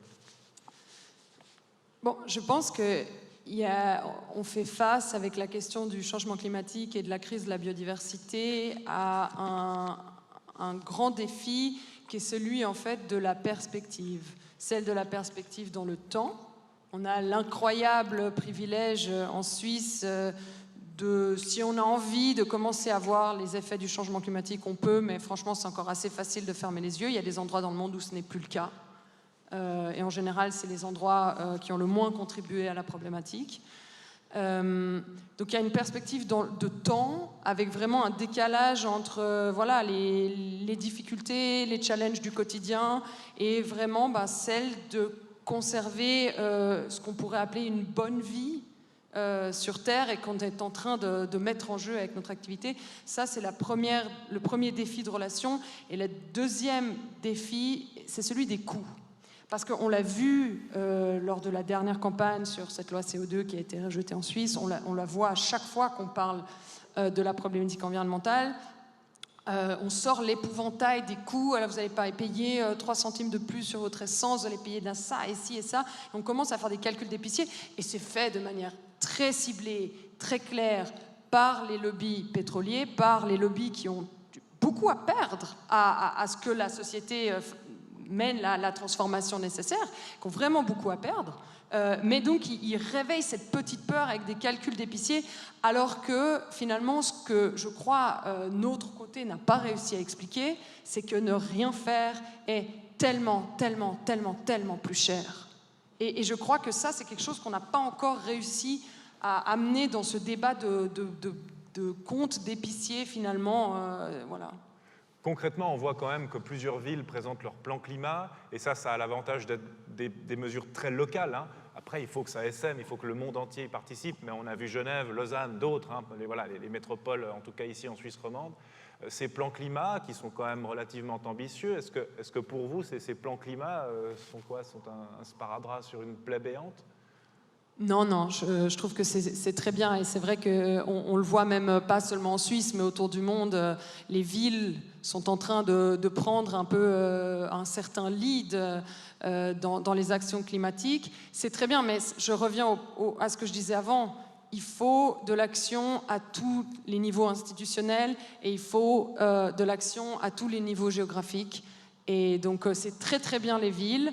Mais ça ne suffira pas parce que si on prend par exemple quand même la mobilité, en Suisse une grande partie de la mobilité est quand même gérée au niveau national. Donc voilà, il faut aller à tous les niveaux et agir comme on peut, mais dans l'urgence, toutes les actions sont bien. Et je me souviens que je participais à l'ONU, à la bibliothèque de l'ONU il y a quelques années à une discussion sur le changement climatique et qu'une personne qui travaille justement pour le GIEC disait chaque seconde compte, chaque degré, chaque centième de degré compte. Et c'est ça la réalité scientifique. Donc il n'y a pas de petites réductions, il n'y a pas de choses qui ne servent à rien. En fait, aujourd'hui, on a tellement attendu qu'il faut y aller avec tout, quoi. Boum. Alain Frey, on y va avec tout, boum. Une réaction à la prise de parole de Céline Dayer? Je partage entièrement son témoignage et ses affirmations. Maintenant, on aimerait un gouvernement qui réalise... J'aime pas les comparaisons guerrières, mais quand même, c'est un combat et c'est une lutte qui s'apparente quand même à sauver quand même la vie des gens et de se défendre contre une menace qui est importante. Et donc, on aimerait que notre gouvernement s'adresse solennellement à la population pour annoncé qu'il y a une urgence climatique et qu'il faut prendre le couteau par le manche. Sacha, alors, le parallèle avec la crise Covid qu'on a vécue est à peine voilé. Hein, Alain Frey, mais ils savent le faire pour la crise Covid, mais il faut qu'ils... Justement, Sacha Gabizon, les gouvernements étaient capables de réagir dans l'urgence avec des mesures très fortes pour lutter contre la crise Covid. Est-ce que pour l'environnement, pour la planète, c'est ce qu'il nous reste à faire au fond? Yeah, many people have already mentioned that parallel, that of course, indeed, if we can do it for COVID, we must also be able to do it to save humanity. We know that we have indeed to address several crises at the same time. We have to address the COVID crisis, which might also have come out of the bad management of our biodiversity. We have to address the climate crisis with great speed, but we also have to address the biodiversity crisis, which might have been at the beginning of the COVID crisis.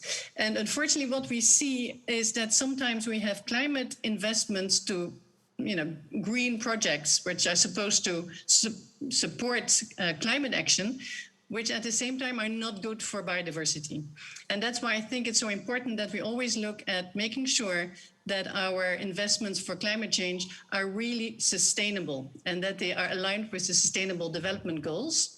So the Sustainable Development Goals really give us the framework to make sure that our climate action does not, on the one hand, destroy part of the forest or so which we depend on. For example, we see investments in carbon capture in the form of mono-tree plantations, and we see wrong incentives being given. Instead of really protecting the communities who live in the primary forest, we see investment projects which are maybe really harmful to biodiversity. And so we really need to make sure that climate and environmental protection go hand in hand. And we know that we need to look also beyond just fossil fuel use. It's not only about changing our mobility and our heating systems, it's also about our consumption and production.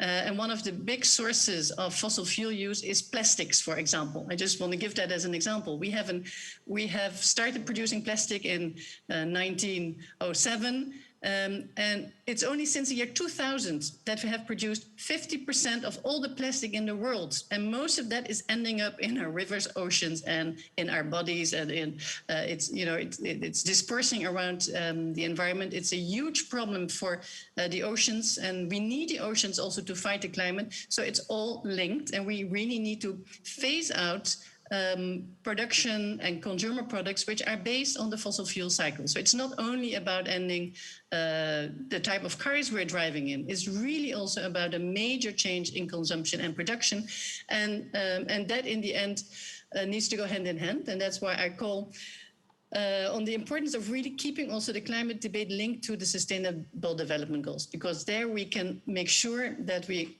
have changes and policies that are in line with biodiversity protection and in line with social equality. And we have to make sure that the transition we're asking people to make is a just transition.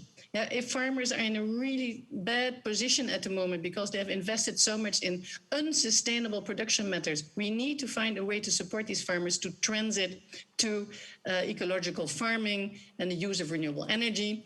And that just transition, I think, is still very difficult to do. We cannot just force it through. We really need to have the communities joining themselves and supporting their solutions. And sometimes, indeed, we need to be rebels and we need to change the laws. My friends who are working on renewable energy, for example, in the beginning, they were not able to reuse their own produced renewable energy in their homes because it would be against the law and against the tariff agreements. You need to change the tariff laws. You need to change the laws. And to do that, you often need rebels to start rebelling against the laws, which are not in favor of this really huge transition we need to achieve climate protection to support the planet and our survival on that planet. Merci beaucoup, Sacha Gabizon. J'ai envie de juste donner le mot de la fin à Océane Dayer mobilisation de la société civile. Qu'est-ce qu'il nous reste à faire? Au fond, on a parlé des gouvernements, des politiques, ce qui faisait mal. Nous, qu'est-ce qu'on peut faire maintenant à notre échelle? S'engager, sortir dans la rue?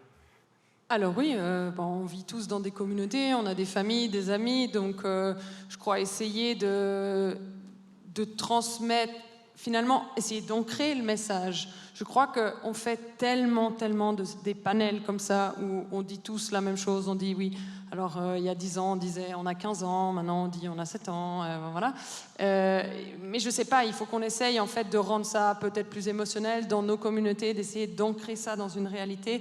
Ce ne sont pas juste des mots, c'est une responsabilité qu'on a commune, nous tous, humains de la Terre. Ça, c'est quelque chose qu'on peut faire. Et la dernière chose, et je conclurai là-dessus, c'est qu'en Suisse, on a cet immense privilège quand même d'avoir une démocratie semi-directe, et vous pouvez même faire des choses depuis votre canapé, c'est-à-dire que vous pouvez vous exprimer dans les urnes, vous pouvez élire des représentants qui prennent la crise climatique et de la biodiversité au sérieux, et vous pouvez par exemple changer de banque, ça aussi, depuis votre canapé, et mettre votre argent à vous, en tout cas, dans une banque qui a décidé de respecter les gens et la planète. Depuis le canapé, super simple.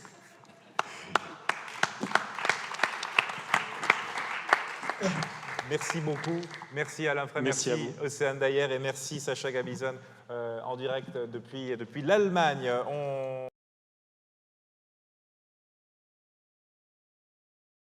On va passer à présent à notre troisième et dernier panel. Merci beaucoup. Les suivants peuvent prendre place. Un dernier panel consacré à la prospérité et à la lutte contre les inégalités économiques. Alors, on va vous présenter toutes et tous. Certains sont avec nous en duplex, en direct. Nous avons Patrick Taran. Voilà, vous pouvez déjà vous asseoir. Bienvenue. Vous êtes président du Global Migration Policy Associates, spécialiste des migrations internationales, ancien fonctionnaire à l'OIT dans le domaine des migrants. Bonsoir et soyez le bienvenu. Chantal Peyer nous rejoint. Bonsoir. Alors, vous êtes chef de l'équipe Entreprise et droits de l'homme au sein de l'ONG Pain pour le prochain et vous avez évidemment joué un rôle important dans l'initiative multinationale responsable.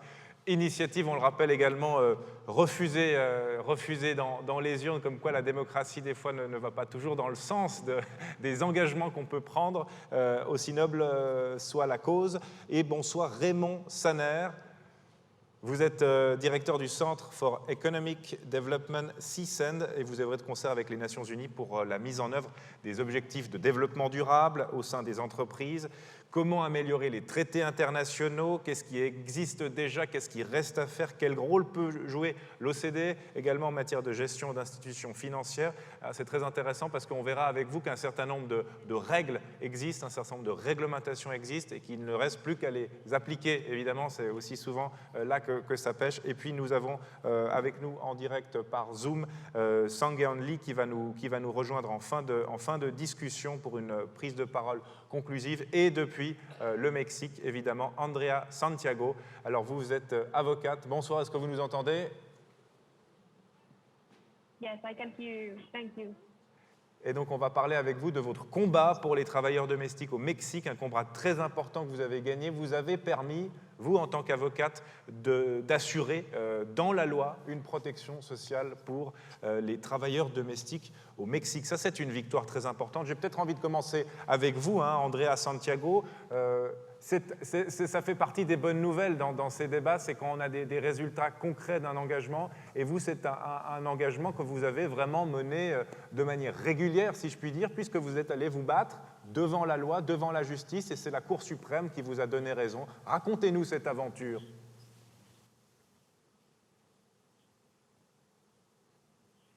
Yeah, well, I will highlight three very important moments where I had the opportunity to participate in these major changes we had in Mexico in order to recognize domestic workers' basic rights. And the first one was at the beginning of 2018, when we saw a historic opportunity to push forward legal changes that were denying domestic workers' rights through the ratification of the ILO Convention 189. So the context was very strategic because we had the presidential elections very near. So the government at that time was leaving, and in 2014, that government had made a public promise to ratify the ILO Convention. So that was a key moment for the government in office to capitalize the ratification, and for us as organizations to strategically use this moment for our own purpose. So we had many allies also, many female legislators from different parties that were also supporting the cause. So we designed and we coordinated this strategy to ratify the ILO Convention before the presidential transition. And we joined efforts with other key organizations. And during 3 months, like very intensively, we worked in 3 main things. First, we carried out a campaign to raise awareness of the ILO Convention and its importance. We also met with key decision makers to show the economic and the social viability to ratify the ILO Convention. And also we carried out different symbolic actions with domestic workers to publicly demand the ratification. So in this month, our goal was not achieved at that time, despite the great support we had from diverse media, academics, civil society, and international organizations during this month. But in spite of all, we managed very important things. One is that for the first time in the presidential elections, the candidates were talking about domestic workers and the ILO Convention.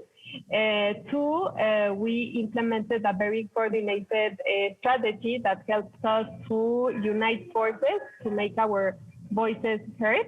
And also we gained many allies in the way.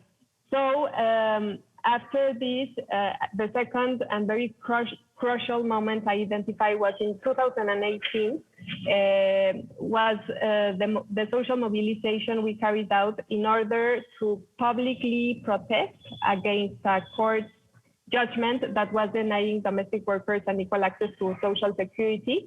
So with the alliance that we have already built and with the support of some journalists and human rights defenders, we managed and we made a great public noise to change this very discriminatory sentence of the court. And because of this public pressure and public mobilization, the court announced that a very profound review must be conducted, and after 2 months, the court announced a radical change.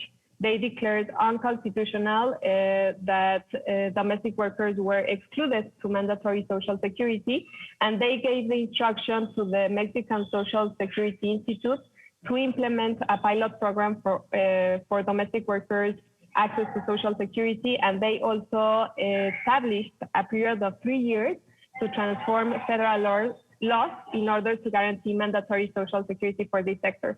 So we were super happy. I also have to mention the importance of Alfonso Cuarón film Roma in this context. Of course, having him as an ally of the domestic workers' cause was also key at that moment.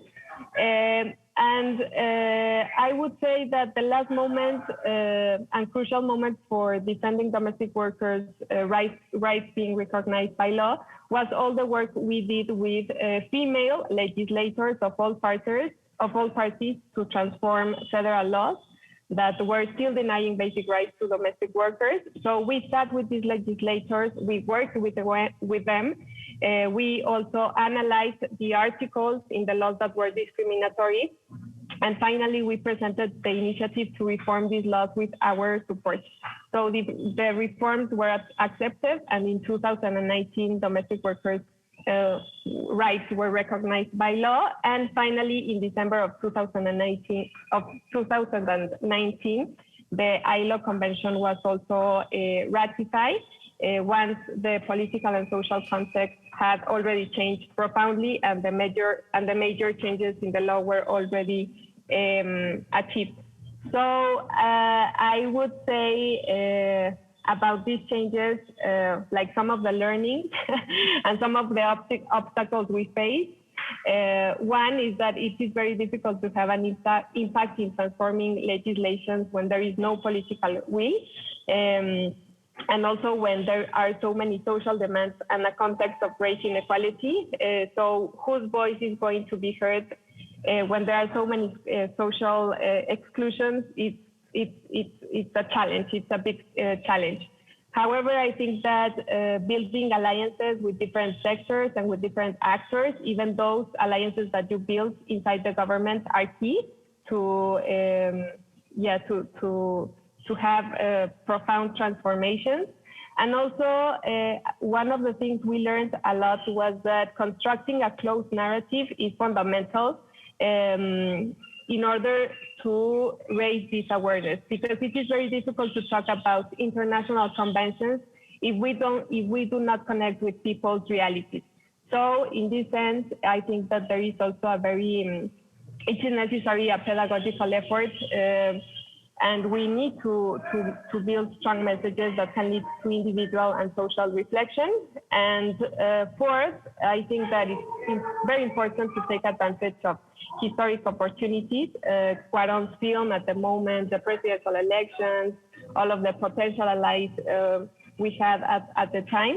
And I know that if we had not been there and if we hadn't been so persistent, it would have been very difficult to have the impact that we had in order to change this very discriminatory law. So I would say that. Thank you very much. Merci beaucoup, Andrea Santiago. On peut l'applaudir pour cette belle victoire, en tout cas, devant la loi. Patrick Taran, une réaction. On parlait du rôle de la société civile dans ces combats pour lutter contre les inégalités économiques. Cette société civile, elle a un vrai rôle. Et après, on entendra votre avis, Raymond Saner. I think I'd like to start by just being a bit sharper on what we're talking about. For me, civil society and the civil society I've been working with now for literally 47 years is communities organizing around, and it's not prosperity, it's around survival. It's around justice. It's around community needs and making sure that people are treated equally, that their human rights are respected, that our communities' human rights are respected, and that people have a decent life and decent work. And I want to say in that context, and with that lead question and with what Andreas just said, that in my experience, it's about organization. It's not just mobilization or the street, which in some ways is the last step. It's about starting organizing week by week, day by day, month by month, year by year, organizing community, providing the knowledge that Adama, sharing the knowledge and encouraging the community to build its own knowledge, as I think Adama said very eloquently a little bit earlier. And it's about agency, and I mean agency in the sense that it's not speaking for someone else. It's supporting our own communities to speak for themselves. And I think, Adiba, you very eloquently spoke about your role and about the role of people taking initiative in their communities and working with their communities. So it's not somebody else charitably from above saying, oh, we're going to help you poor, vulnerable people. It's about us helping and organizing ourselves and taking that. And I want to pick up on a question you asked a couple of other people to say, in my experience, what that can mean. And I'll just say decade by decade, an accomplishment or two that I've been involved with. In the 1970s, pushing the US government that wouldn't do so to actually admit 600 political prisoners out of the jails of Chile and bring them to the United States and resettle them so they could build a new life and become successful and continue to engage with their own country and with the country they came to. In the 1980s, I was part of a mobilization that literally stopped an invasion. You didn't hear about that because it didn't happen. But the US had fleets off of both sides of Nicaragua when the Sandinista elected government was in power. And I heard from, I would say, intelligence sources that I had some contact with, that some governments were afraid there was going to be a major invasion. We saw before in Vietnam from the US side, afterwards in Iraq. But it didn't happen because at one point, with years of work, of solidarity work, of community work, we were able to mobilize 250,000 people, 250,000 people to Washington, D.C. to say no intervention. And I think the result of that was that the government took notice and said there's going to be too much political dissension in our country if we go ahead with what they were going to do. In the 1990s, I was part of, and I was worked with the World Council of Churches at the time, I was part of building a global ecumenical movement that actually mobilized churches and other faith groups. In fact, we had a Muslim-Christian dialogue at one point about solidarity with migrants and refugees, and mobilizing faith communities to actually get succor and support for refugees, to support and advocate for the rights and the defense of migrants, and so on. And perhaps the most recent accomplishment was being co-founder and moderator of the steering committee for the promotion of the ratification of the Migrants' Rights Conventions, which got perhaps the most difficult of the 9, or most challenging of the 9 United Nations Conventions on Human Rights into force. When it was adopted, some governments said it'll never enter force. It now has 55 ratifications, and here I'm talking about the International Convention for the Protection of the Rights of All Migrant Workers and Members of Their Families. And I think all of that, and I'll come back to a comment that earlier one of the panelists made, which is the question of alliance building and coalitions. It's not just one group or a few individuals. It's really mobilizing, organizing communities, building organizations that have a standing. And I would say 5 fundamental things are part of it. It's not only about knowledge, it's about values. It's organizing around justice. And I think Ocean made an interesting reference to that in the previous panel. It's about justice, it's about human rights, it's about community, it's about community welfare, it's about dignity and equality of treatment for everyone. And that's what people organize around. So I would just add then, it's about, as well, that agency, it's about inclusion. Also, Adam, I think, and other people in the first panel talked about the fundamental notion of inclusion. I'll leave it at that. It's just to push out some ideas on what we're talking about when we talk about civil society, about mobilization, about organization, and about the rights, dignity, and welfare of everyone on this planet.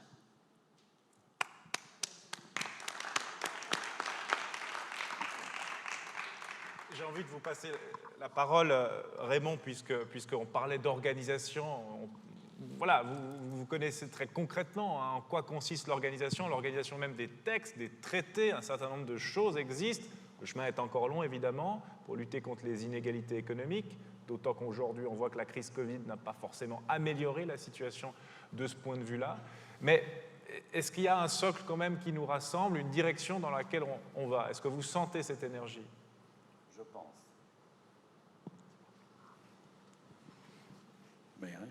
Thank you. Je pense. Mais tout d'abord, je voulais dire, c'est un plaisir, Jérémy, de vous voir ici sur scène avec nous. En général, je vous écoute, je vous vois sur l'écran et j'apprécie beaucoup les émissions que vous avez organisées. Merci beaucoup. Et merci aussi pour les organisateurs de m'avoir invité de parler sur un sujet qui me tient à cœur. Et je vais continuer en anglais parce que je pense aux autres qui nous écoutent de loin. Et c'est un sujet où il y a aussi une certaine terminologie que je vais être absolument sûr que je ne vais pas confondre ce que je veux en fait passer comme message. So, yes, once upon a time, there was a certain gentleman called Milton Friedman. He got the Nobel Prize for being an excellent economist, one people thought at that time. And he came up with this saying, among other excellent books. He also coined the term, business is in business to do business. And that's all. Well, if we continue with this interpretation of what the private sector is all about, of course, we got a little problem. And that is, if it leads to profit maximization for the shareholders who own a company, then of course all our discussions maybe are in vain. Because we know that some companies produce so-called externalities. right? They produce polluted water, air that we can't breathe. They say yes to work conditions which are horrible. There are certain things they are not obliged to improve or to do differently because there's no law which says thou shalt not do this extreme form of exploitation of nature as well as of human beings. Now, I'm not saying private sector and business are all evil beings who just are out only on making a buck and wanting to, stash money into their pockets and be profit maximizers. There are many decent, excellent business people who also bear in mind there is more to being in business than just to make money. A lot of them came up with the idea of corporate social responsibility. That is basically the idea that a company can also do good for society while at the same time be in business. It's not a contradiction. Right? However, as was the surprise of a gentleman called Emmanuel Faber, who was the CEO of a big transnational company called Danone. He was into corporate social responsibility. However, a small group of shareholders who really still kept with Milton Friedman's concept that the business is just there to make money, nothing else. The rest should be done by others, meaning society or maybe missionaries or whatever, who can take care of the damage caused if we don't take into account the whole idea of what business means. He got ousted in March, and immediately the share price of Danone went up by 2.3%, which of course is understandable to some extent. If the company does not anymore, quote, waste money doing corporate social responsibility, it will generate a higher profit, which could be beneficial for the shareholders. There's something about corporate social responsibility. There is the risk that some shareholders don't like it, or that the CEO gets replaced and the next one will go back to old-style business as business and nothing else. So people have thought about what could be done that's more consistent, more sustainable, and less dependent on one man or woman who has maybe great ideas, tries to implement it, but then gets ousted. So people have thought about it, including our governments. And the first initiative was 10 years ago at the level of the United Nations. There was this thing called United Nations Guiding Principles of what business should do in regards to respecting human rights. This has been accepted by all of the 193 governments, and in that sense, it's being implemented, or a lot of governments and countries try to implement these guiding principles. But there is also, of course, more to being a good company. To do good, to respect certain conditions which are good for the company and also for society. So there is something else called the OECD Guiding Principles for Responsible Business Conduct. It's a long formula, but basically it means also for business to respect, for instance, human rights. And in addition, it has a broader scope to also not engage in environmental pollution or activities which could harm the environment. Also not to practice corruption. Also, in that sense, not to use too much tax evasion to reduce the income that maybe local communities could expect from the activities of a transnational company. So in other words, it's broader than the United Nations guiding principles. It's a bit more consistent than corporate social responsibility. But unfortunately, only 40 countries have signed up to it. There are still, the UN, that means 193 countries. There are countries such as China. We think about China as a competitor. Well, to some extent, the idea of doing things more reasonably, more mindfully, to be sustainable. Of course, some companies, rightfully so, say, well, if we all do this, we'll have more costs, as I mentioned before with the CEO of Danone. So, why should we do all this when the Chinese and the Russians and all the others and the Indians, they don't practice the same rules? We'll become less competitive. So we'll have to further discuss how do we create something which makes sense for the survival of the planet, but also for the dignity of the people who are also practicing, of course, business, but also are, in that sense, consumers, and also expect some certainty that we don't run into eco-suicide, but there is a future for the next generation. Now, things have further improved, from my point of view. It's one thing to have good intentions, like corporate social responsibility. It's another to meet at the UN and to agree on treaties. But treaties like the UN and at the OECD are non-binding. In other words, nobody is obliged to actually implement them. They're meant to be good ideas. So the final step is what is now particularly happening in the Netherlands. The Netherlands are really ahead of us compared to other countries, including my own Switzerland. They have passed national laws. And based on national laws, one being, for instance, we, Netherlands, we have signed up to the Paris Agreement. So be it. Let's do it.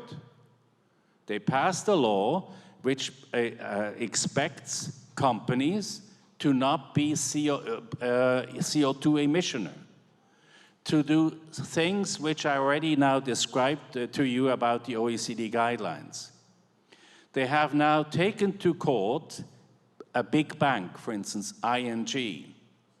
And ING had to accept that its annual publication, which reports about what the company is doing, was not good enough. Simply was a bit of greenwashing and bluewashing. That they would be more specific as to what they do in terms of trying to reduce CO2 emissions. And, which is never happened yet before anywhere else, that the bank itself, over the next 6 years, will gradually move out of investing in the coal industry. We had a similar rule also recently in the Netherlands about Shell. And Shell had to agree to reduce its CO2 emissions. I forgot, but I think 35% over the next 4 years. These are tremendous steps forward, from my point of view, to turn everything we talked about that we want to do to make the world a better place, to actually do it. And to let business, as well as society, know what is expected. So we are specific, and it helps investors and business to know what the rules are of doing business, and it's not just to be in business for business. That concludes my contribution. Merci beaucoup, Raymond. On va donner la parole à Chantal Peyer, puisque vous sortez d'une d'une campagne très intense sur la question des multinationales. Alors on sait que la Suisse abrite de nombreuses multinationales, le siège social de nombreuses multinationales, actives dans différents pays étrangers. Et donc vous, le combat, c'était finalement que les entreprises dont le siège social est en Suisse puissent répondre ici, devant la justice suisse, d'actes qu'elles auraient commis à l'étranger. Alors le texte n'a pas passé la rampe du peuple. Ça a été quand même une campagne très intense. Est-ce que la mobilisation autour de cette campagne vous a donné des résultats concrets? Est-ce que vous pouvez maintenant attendre des résultats concrets, même si la votation a été refusée? Je vais parler en anglais. On m'a demandé de parler en anglais pour le panel, comme tous les autres intervenants parlaient anglais. First, I think it's important to understand that we actually won because we had a majority of Swiss citizens of 50.7% saying yes. And I think it's extremely important. We failed because we didn't have the majority of those states, which we need in an initiative. But this was mid in the second wave of COVID crisis. And to have one citizen out of two in a country like Switzerland, where multinational corporations are extremely dense, and many people work in those corporations saying, we want laws so that those companies respect human rights and the environment also abroad, also in the Congo, also in China. I think this was really a huge change of state, of mindset for the Swiss citizens. And I think that was very important. What is a pity is that I think the political world hasn't understood that yet. I mean, our Conseil fédéral, who now have done a counter project which we consider won't have the impact to really diminish human rights violation, and they have made a proposal on ordonnance how to implement their proposal. It will not be effective because what we came to the conclusion, and that's really a bit of follow-up of what you said, and we did research for years, many NGOs, and I mean all over the world. And what we saw is that those people in companies are not evil. It's just a system.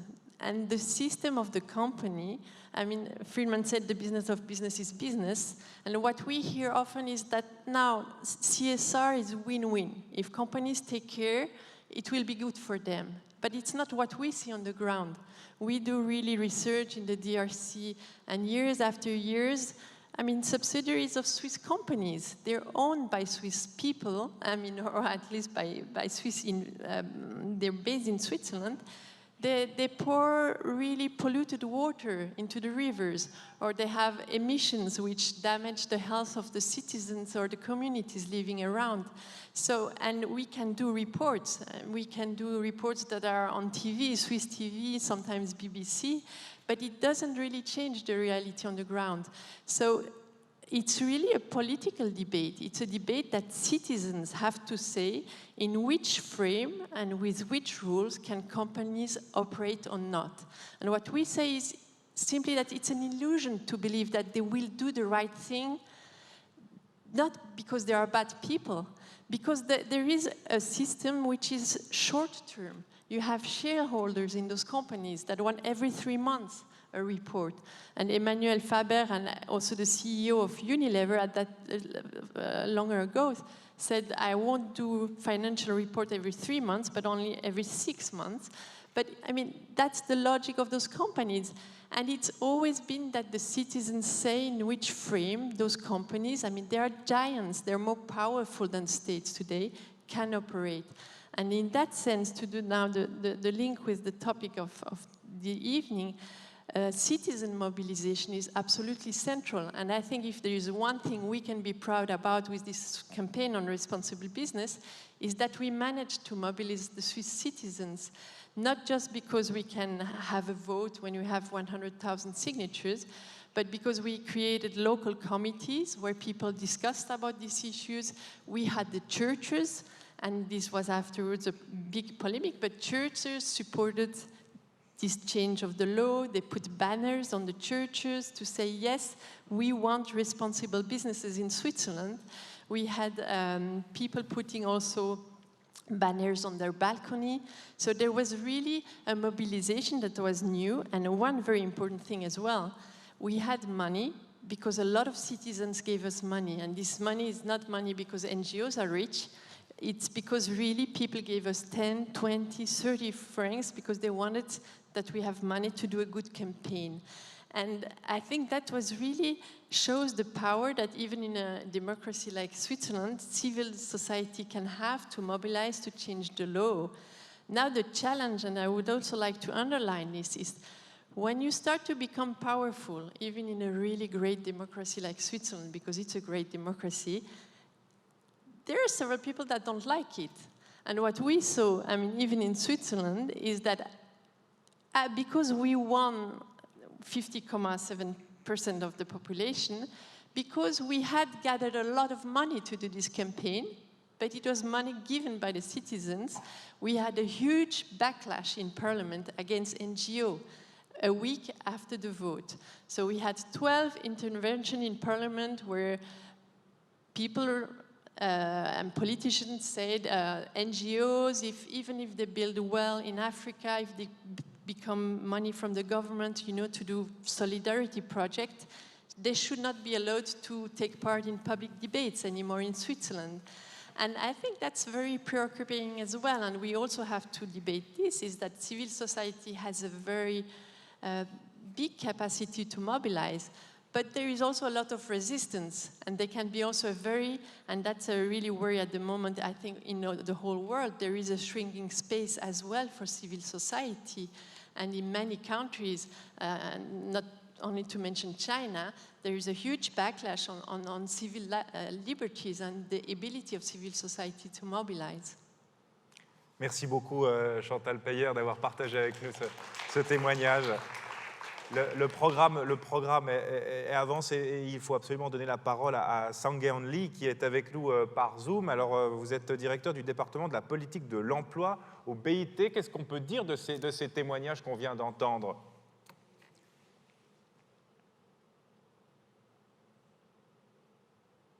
First of all, I'm very happy to be at this meeting, and I want to thank the Alejandro for inviting me to this meeting.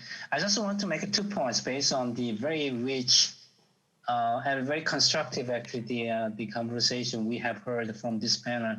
Number one is, I strongly believe there is a growing need for the civil society and the social mobilization at all levels. Number two, and actually, there are so broad areas for the social society can do. So I just mentioned very quickly on these 2 points. The first, when we look at the globalization, we know the globalization is related to the economic inequalities. But at the same time, the evidence is very clear. The globalization is also associated with the centralization and also weakening the community and civil society in many parts of the world. This is Patrick's point as well.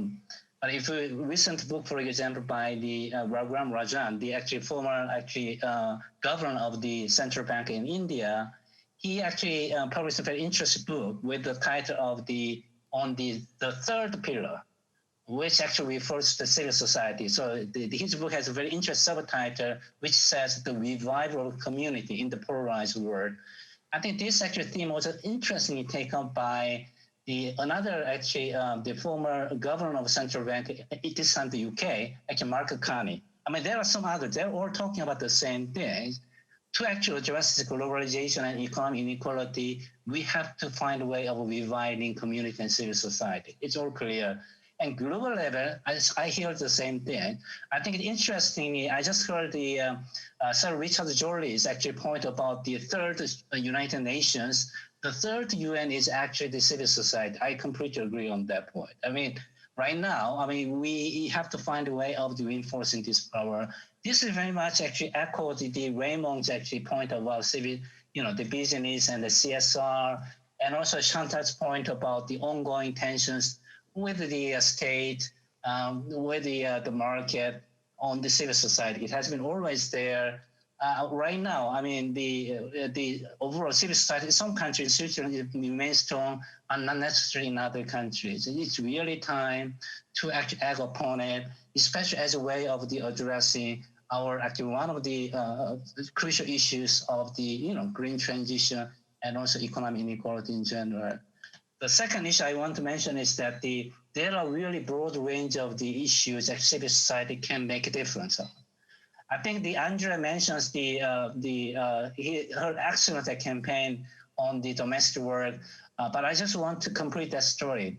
The very convention, the Convention 189 on the domestic work, adopted by the ILO, which was really thanks to the civil society themselves.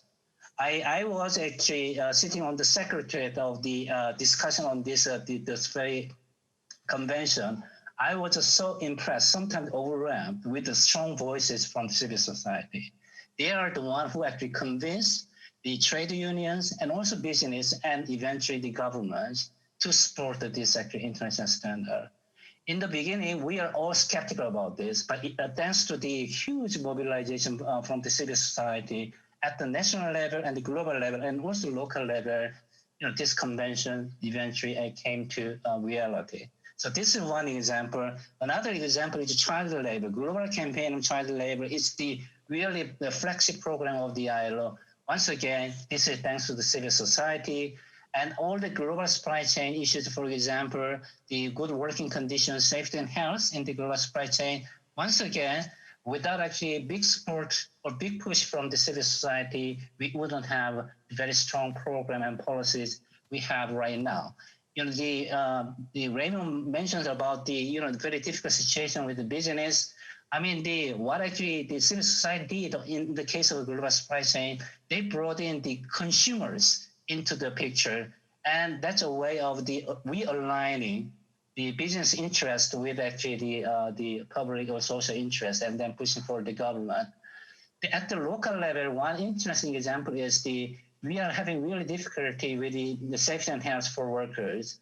But here again, our local civil society, local community, they know the situation very well. They are working with the labor inspectors, for example, to provide a good way of resolving or improving the situation. And this is a good example of what actually Patrick mentioned, how we can bring in knowledges with the value and to make a difference. I think that's important.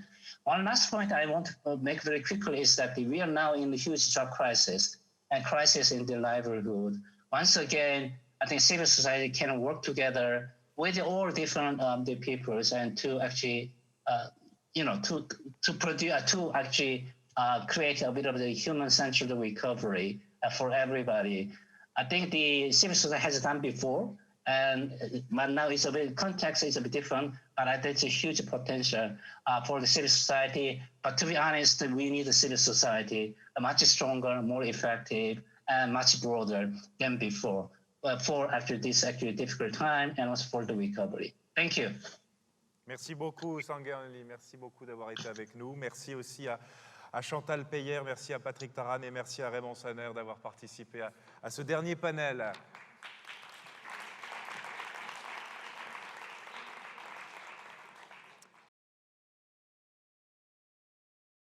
Nous allons à présent entendre 4 jeunes personnes, Sheila Roxana Balden-Aragon, Albert Bazegian, Lucia Goberna et Chiara Muller, pour nous présenter les résultats d'une enquête en ligne effectuée auprès des millennials sur la question précise de la mobilisation de la société civile. Alors merci beaucoup à tous les 4, il y en a quelqu'un est avec nous en ligne, je crois, à tous les 4 d'être avec nous. À vous la parole.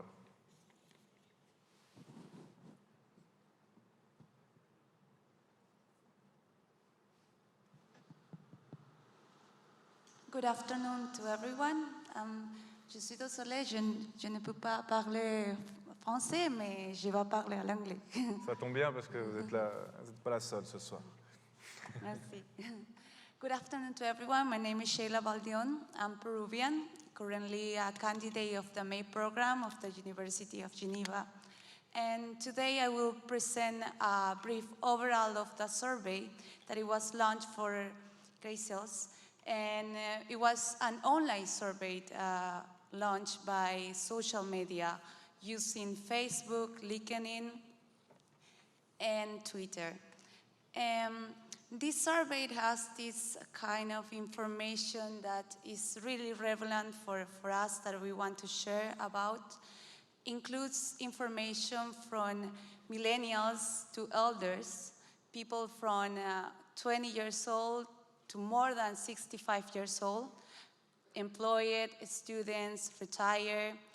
Also, we have seen that most people who respond this survey was people from Europe.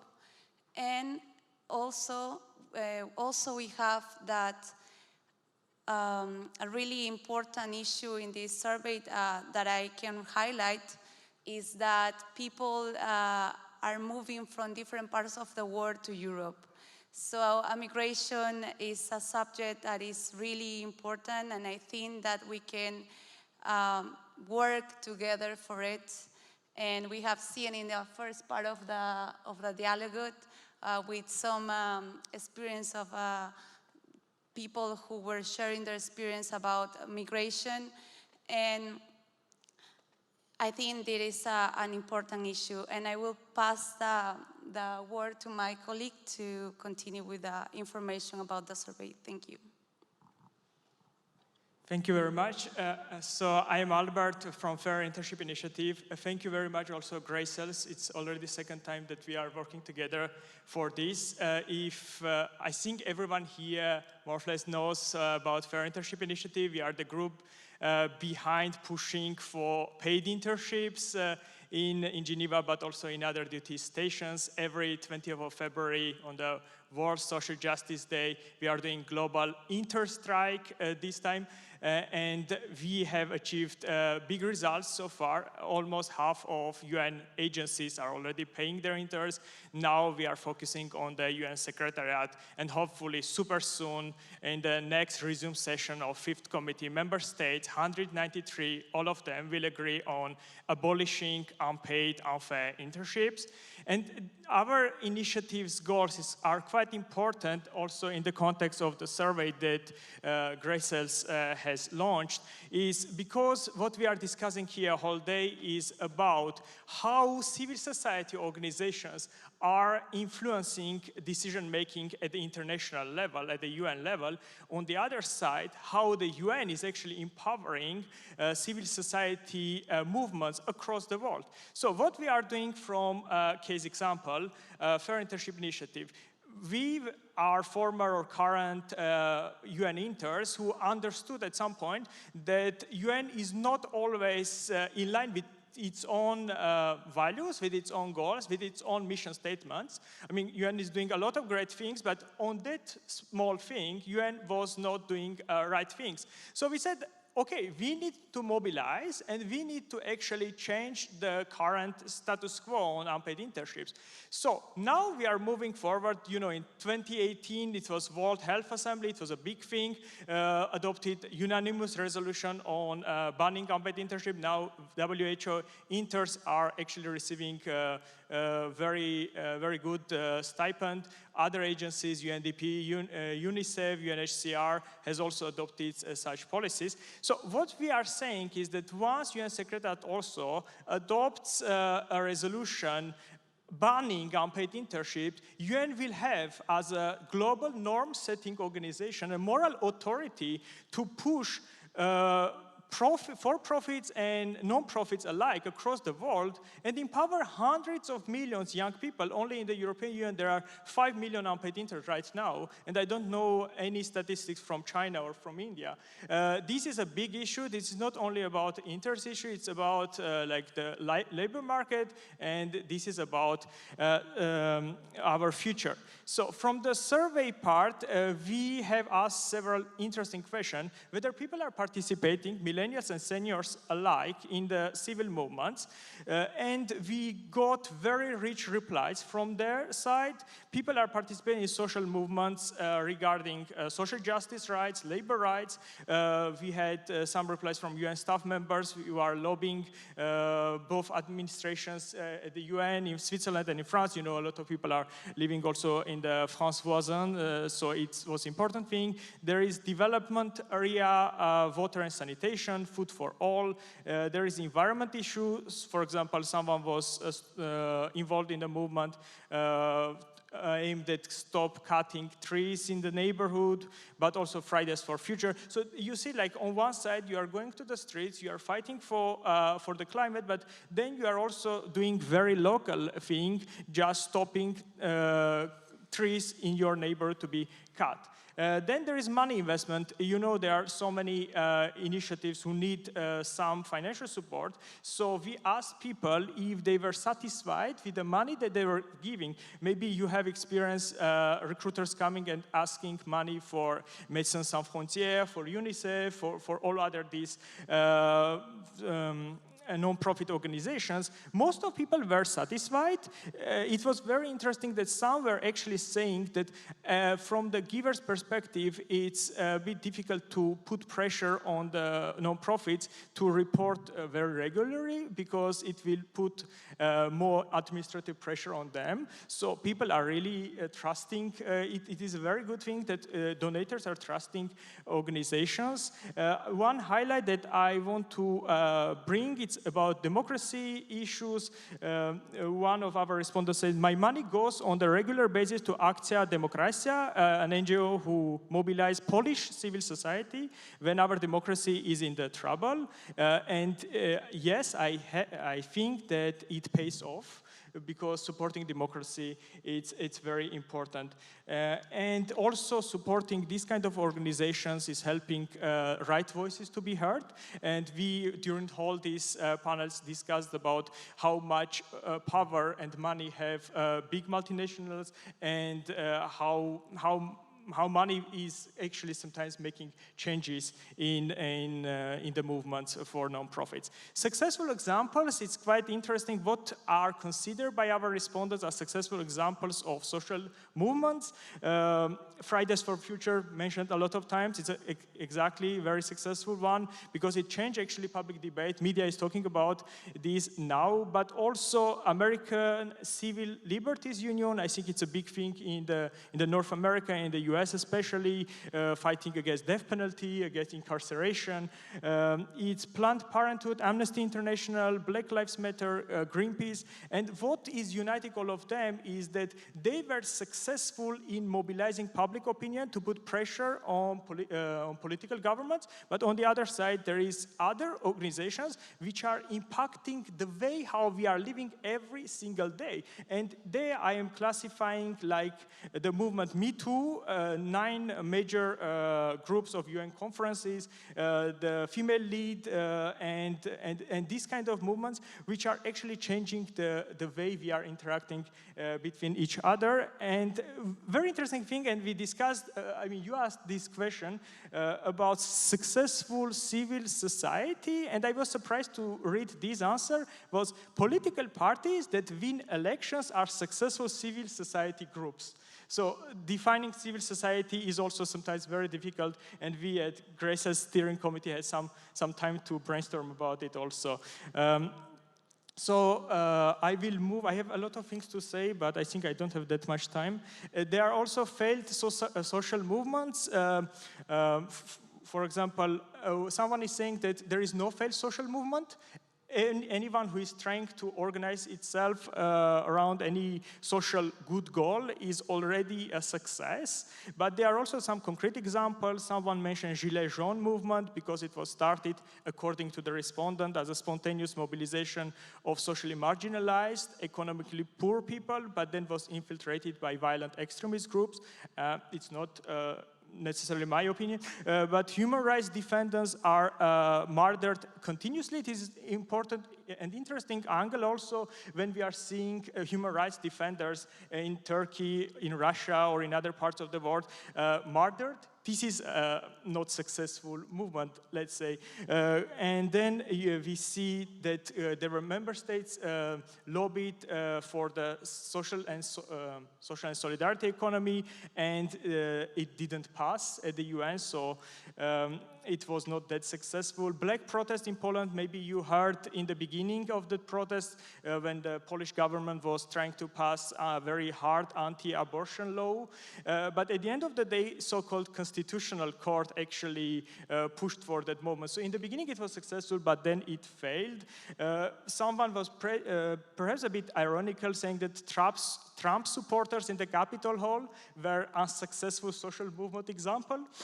Well, mobilization against Iraq war, today we talked about other mobilization that we don't know, but mobilization against Iraq war was really, and unfortunately, unsuccessful social movement. Now we are seeing Hong Kong event, and Arab Spring was very oftenly mentioned as an example of unsuccessful social movement. I will pass to, no, it's Lucia. Okay. So I will finish here. Thank you.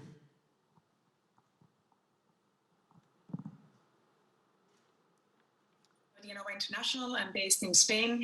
And Geneva, we work in the social and health field in 19 countries.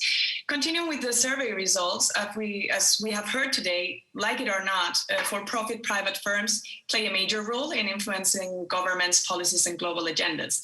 And most of the respondents of the survey highlighted that this are more influential than non-profit entities. And most responses also believe that social mobilization has an impact on the accountability of the private sector, mainly at the national, local, and global level. Therefore, the thought arises on how to encompass and channel this private firm's interests with sustainable development and global goals arising from social mobilization. Indeed, it will be key to link aspects such as climate change or poverty to private companies' goals and to be able to measure the impact of those private companies at the long term. In my view, and as already mentioned by today's panelists, there are various ongoing trends and aspects that could improve the synergies by, for instance, enhancing corporate social responsibility, or even better, the OECD guidelines mentioned by Raymond Saner. Also demanding and well-informed clients that promote a system of accountability. Non-profit organizations should be also learning from private companies on their organizational, professional, and efficiency skills.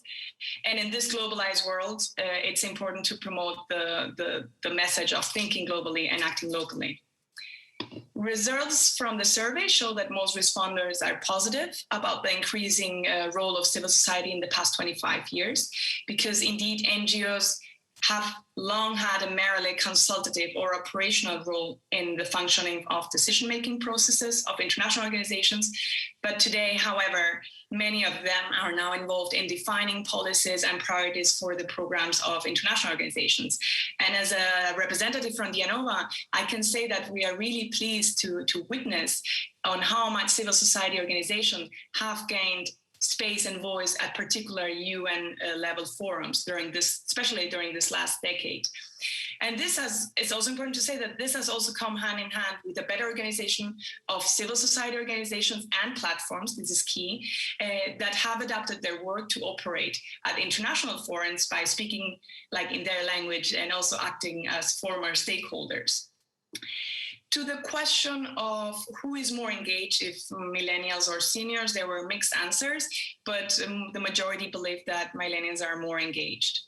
And looking at which methods have more impact on policymakers, it's interesting to see that at the first place, there are elections, then the use of social media at the second place, street mobilization, and strikes continue by far. Moreover, the survey respondents did predominantly distinguish between the impact and motivation of civil society mobilizations depending on if this were happening in high income or low income countries, because the drivers of mobilizations were different. In low income countries, it's more related to and linked to poverty and the lack of economic and social opportunities.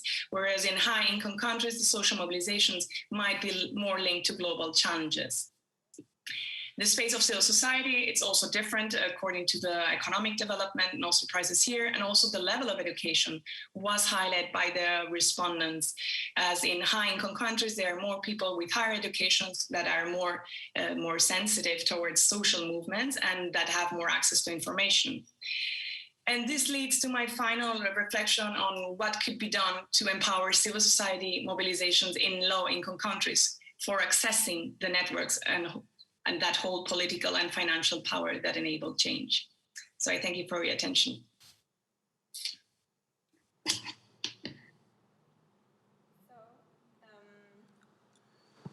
Yes, so for the last part of the survey, I'm Chiara Müller, and I'm vice president of an NGO called GIMAN that promotes the international environment to students. So the questions I analyzed were about the factors that are relevant for the impact of social mobilizations. And it will be not surprising that the first one most voted was the visibility on social media. Obviously, mostly in this time of COVID, the world is around social media. The news are about social media. Everybody is on there. And the communication happens also there. And like Mr. Sana also spoke about, all the this mirroring of what is happening and what needs to be done, the knowledge that we have is on social media, so it's normal that this was the first answer. But the second one was the financial support. That is a realistic answer, we need the money. But what was said is that the strong civil society group support and the governmental support were answers that didn't receive as much interest as the other one. So we should think about this and show that actually this support is more important than the social media. It's about the people. And so the age, the political opinion, and the private forum supports didn't seem to have as much as an impact in the social mobilization as the others in this first question. The other questions were about the role of philanthropic organizations, particularly private and family foundations, in influencing local, national, or global policy making, and if it was positive, negative, or neutral. And mostly, the people answered that it was a positive, but there were too many people saying that it had a neutral or negative effect. And this is so sad, but this is the vision a lot of people have about these philanthropic organizations. We also, Greycells also asked to provide some examples of high net worth individuals or private philanthropic foundations. And there were not many answers. People knew about Bill Gates with Melinda, so the Bill and Melinda Gates Foundation. They talked about the health, the women, the children, but they were not able to tell about many others. And tonight we met so many personalities, so many people that are making a difference. And we should let others see that. Let others see that there are so many people working for this, and there are not only so little personalities. There are so many that need the view on the social media that seems to be the most important part of all this. And to show these personalities to the public, to the people who answered this survey, and to show them in events like that, and like this here, like so many different events. And this is what I wanted to underline, and thank you, this is it.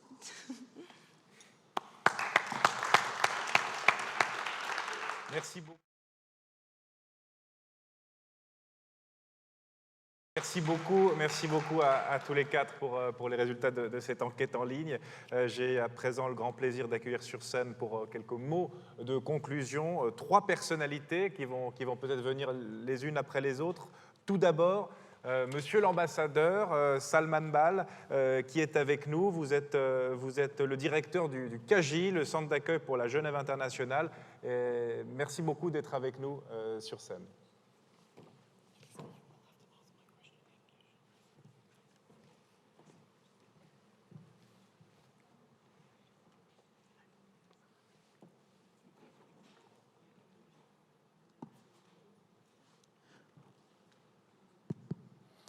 Bonsoir, et merci pour l'opportunité de participer à cet événement. J'ai suivi la discussion avec beaucoup d'entrées. Merci beaucoup à tous les intervenants et intervenantes. Pour moi, la question, en fait, je vais peut-être prendre 2 éléments. la mobilisation sociale. Bien sûr, moi je pense que la mobilisation sociale, c'est une réalité qui a, dans beaucoup de domaines, a eu un impact énorme sur notre vie quotidienne. Quand je me suis préparé pour cette réunion, il y a 2-3 événements qui, en fait, dont je me suis rappelé. D'abord, quand j'étais enfant, dans les années 80, le mouvement des partis verts, partout en Europe, la forêt était en grande difficulté, l'extinction de la forêt.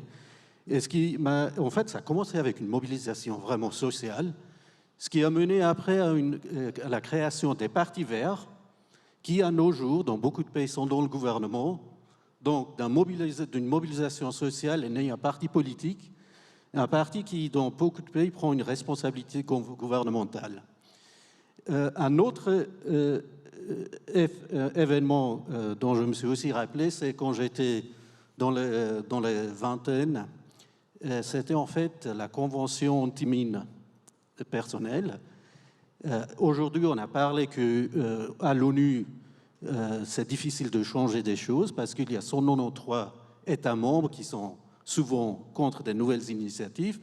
Mais en fait, cette mobilisation pour bannir les mines antipersonnelles a montré à quel niveau la société civile peut bouger des choses, peut changer les lois. Là, bien sûr, il y avait aussi l'élément clé qu'une personnalité comme la princesse Diane, qui était une figure clé de la campagne.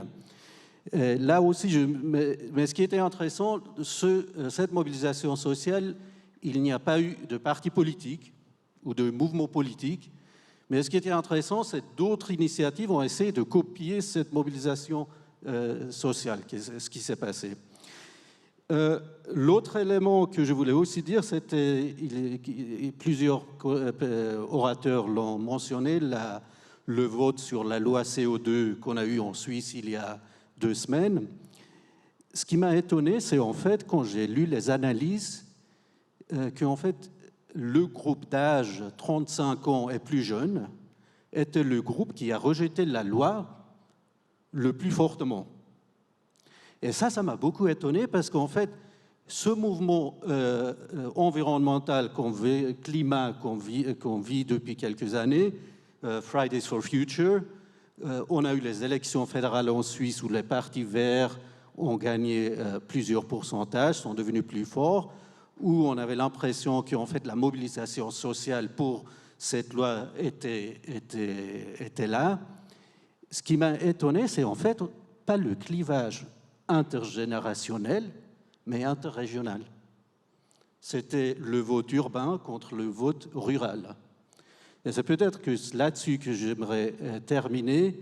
J'ai l'impression, à nos jours, le dialogue intergénérationnel, on y arrive de mieux en mieux, mais quand je vois les référendums en Suisse, les votes en Suisse, on a de plus en plus un clivage, en fait, entre urbain et rural. Et peut-être que pour aussi faire un pont entre le rural et l'urbain, on devrait se faire inspirer par ce qui a été fait dans les débats intergénérationnels. Avec ça, je termine. Merci beaucoup. Merci, monsieur l'ambassadeur. Merci beaucoup. Paul Lade est également avec nous. Paul Lade, vous êtes directeur de l'Institut de recherche des Nations Unies pour le développement social. Et je présente également Corinne Momal-Vagnan qui nous a rejoint sur scène. Bonsoir, madame. Vous êtes directrice exécutive de la Fondation Kofi Annan. Paul Lade, on vous écoute pour quelques mots de conclusion. Thank you very much. I think the first thing I'd like to say is it's been a really enjoyable set of panels, and I have loved hearing the stories. And I think for me, the inescapable conclusion is that the role of individuals, of people, of communities who are fighting for economic, social, environmental justice or human rights is so incredibly important in influencing the actions of those with power in governments, in the UN or elsewhere. That's my main conclusion. And in a moment, I want to talk specifically about how that engagement of civil society, of movements, of people, helped shape the SDGs. And I've got 3 very, I think, shocking examples of goals that wouldn't be in the SDGs if it wasn't for the engagement of civil society. But first, I work for a research institute based in Geneva. We concentrate on social policy that's connected to economic policy and environmental justice. It's called UNRIST. It's a very interesting bit of the UN because it's in the UN. Ultimately, we're responsible to member states, to governments, but actually our DNA, our makeup, our way of operating is very much based around what Richard called the second and third bits of the UN, and in particular the third bit of the UN. All of our work is with networks of practitioners, of academics, of campaigners, people in movements all around the world, but particularly in the global south, people who are working for economic justice, social justice, gender justice, fighting climate change and promoting environmental justice. And at the moment, all of our work is concentrated on overcoming inequalities and contributing to a dialogue on the new form of social contract that we need, in particular what we see as an eco-social contract. Back to my sort of shocking headlines of goals that didn't almost make it into the SDGs. My previous job before being director of UNRIST was, I was director of the MDGs in UNDP in New York. And when those were coming to an end, we strategized about how we could, convert the progress that had been made on the MDGs, but also make them better and stop member states doing what they normally do, which is bringing everything down to the lowest common denominator when they negotiate. And it was clear that that was going to happen as they tried to replace the MDGs. So our strategy was to engage fully the third UN in contributing their ideas. We had dialogues running for 4 years all around the world on thematic issues. We had national level dialogues. We had a huge survey called My World that reached 10 million people around the world. And if those things hadn't have happened, then there are 3 goals that wouldn't have made it into the SDGs. And the first one is SDG 16 on governance, what is now called peaceful and inclusive societies. And in that survey of 10 million people, it didn't matter where you lived in the world, whether it was the UK or Kazakhstan or South Africa or Zambia, people were voting that they wanted an honest and responsive government. Now, governments don't like talking about governance because it can reflect badly on themselves, but there was no way that they could get out of including a goal broadly around governance because of civil society pressure. The second one is on inequalities. That would not have made it in there. And I say this not just out of sort of personal anecdote. I say this because of a very thorough, independent evaluation we did of the process afterwards. Gender equality would have made it in, but inequalities based around wealth and income are structural and systemic. And in a way, they're anathema to our capitalist system. And there is no way that governments would have reflected that in a set of goals that they would have had to abide by. The third one, and this is the punchline, is the goal on climate change. Governments fought to keep a goal on climate change out of the SDGs until civil society and academics threw their hands up in horror and said, how can you have an educational set of goals around the SDGs on sustainable development without including climate change? And those are 3 very, very concrete ways that civil society made sure that that agenda was not ridiculous in structure and outcome. And so the UN can play a role, and we talked about the convening role earlier, but when the UN plays its role well, its convening role well, it convenes with conviction and direction. And the direction is given by our charter, it's given by all the agreements on human rights that have been brokered by member states in the UN, and it's given direction by all the agreements on the environment that have taken place in the UN as well. Merci beaucoup, Paul. Et le mot de la fin, j'ai le grand plaisir de le donner à Corinne Momal-Vagnan, directrice exécutive de la Fondation Kofi Annan. Merci d'être avec nous. Merci beaucoup. Et puis je vais être brève parce qu'on a quand même le match France-Suisse tout à l'heure à 21h et je pense que beaucoup d'entre nous veulent être rentrés pour ça. Mais plus sérieusement, je veux remercier d'abord Greycells parce que ça a été vraiment une soirée extraordinaire. Moi, j'ai trouvé que tous les panels étaient très, très intéressants, y compris la présentation des résultats du questionnaire, du survey à la fin. J'espère qu'on aura ces résultats aussi quelque part par écrit, parce que j'aimerais vraiment avoir le temps de les regarder un peu plus profondément. Mais j'ai quelques réflexions à partager à la fin de cette soirée très, très riche avec vous. Puis je vais le faire très rapidement en anglais. First of all, I think that this format of intergenerational dialogue is one that we must pursue and use more and more often. I can't tell you how many times I sat during 30 years at the United Nations in meetings where the youngest person was probably me, and even when I was in my early 50s, you know? So we really do need more youth input, and I'll come back to that a little bit later. This format of dialogue is essential, and I'm going to use a famous saying that has been attributed to Benjamin Franklin and also to Confucius by some weird, but it's probably apocryph, but this is what it is. It says, tell me and I will forget. Teach me and I may remember. Involve me and I will learn and understand. And this is really the point of involving young people in our actions and our dialogues. So thank you, Greycells, for, I mean, frankly, the first time I heard the term intergenerational dialogue was when Greycells organized their first one at the Palais des Nations a few years ago. So thank you very much. Myself, I have spent 3 hours this afternoon in another intergenerational dialogue that the Kofi Annan Foundation is organizing also with Greycells. So thank you, Greycells, for teaching me that this is a good format and this is what we need to do more. I was a bit surprised that the discussions didn't dwell at greater length on the COVID-19 crisis, which is so present in our lives and our minds. Yes, it was about the planet and it was about the climate change, but I do think that, I think it was Gabriel only who talked about the leadership shown or not shown during the COVID crisis. I think the COVID-19 pandemic is a real-time test, a real-life test of how mankind can react to crisis.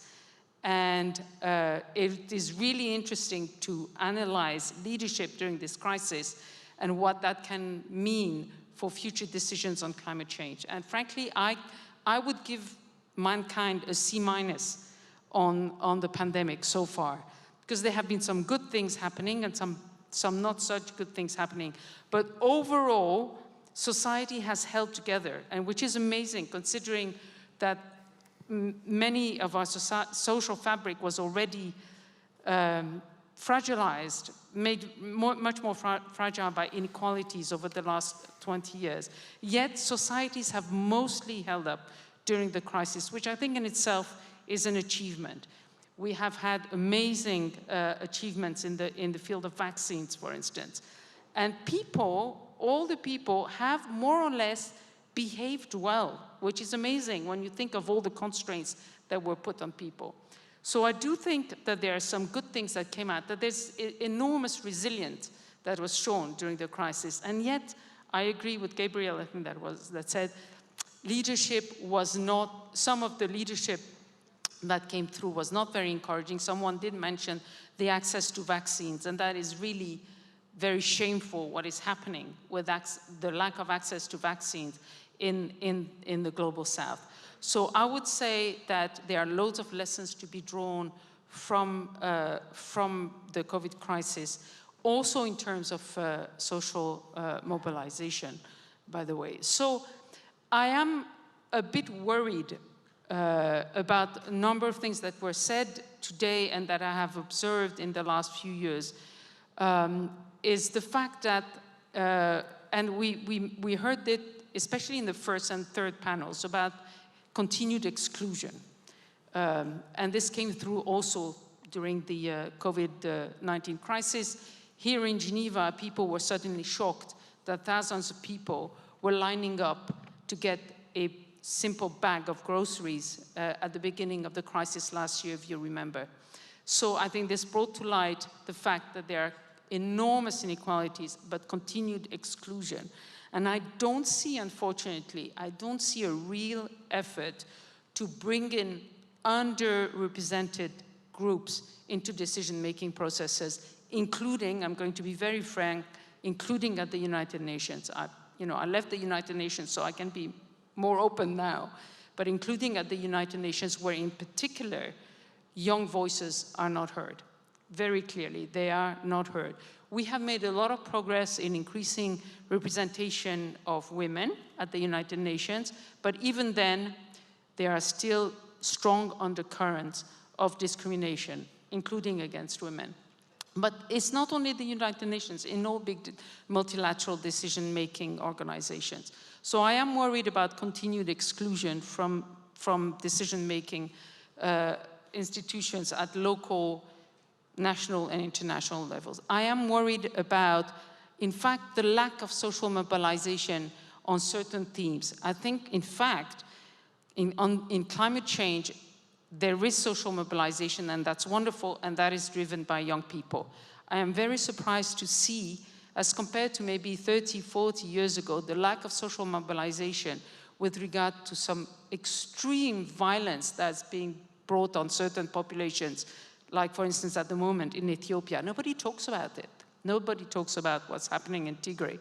So I am worried that there is a certain apathy with among us in our societies on certain themes, less on others. And of course, climate change is the prime issue that we need to work on, but it's not the only one, and everything is linked. So accepting that some groups are excluded, accepting violence against some groups is not going to help us, in fact, fight climate change. So I think that's worrying.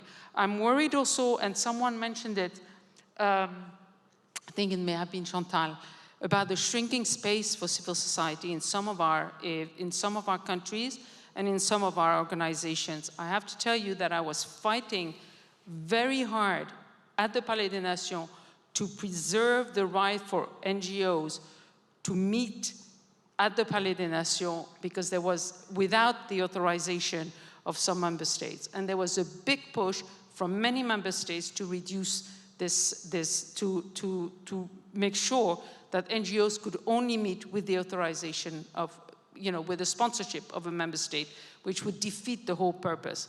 So this, we managed to hold off this decision for now, but there is a systematic push to reduce the space, the capacity of civil society to mobilize. So this is worrying.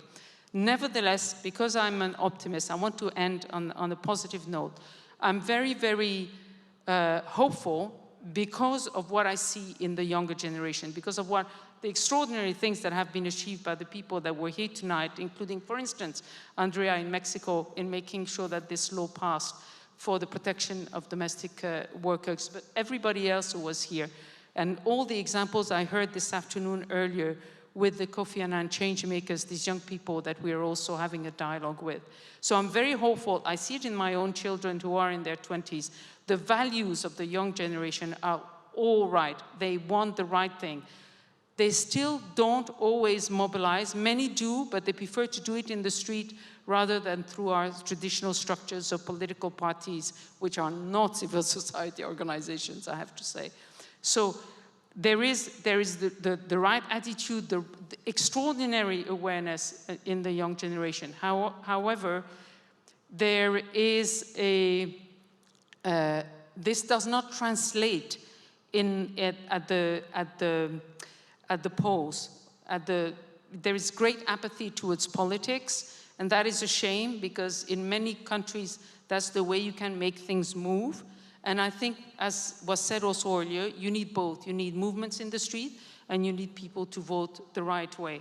So I think, you know, if the young people can do this extra step, then we really will have the solutions we need.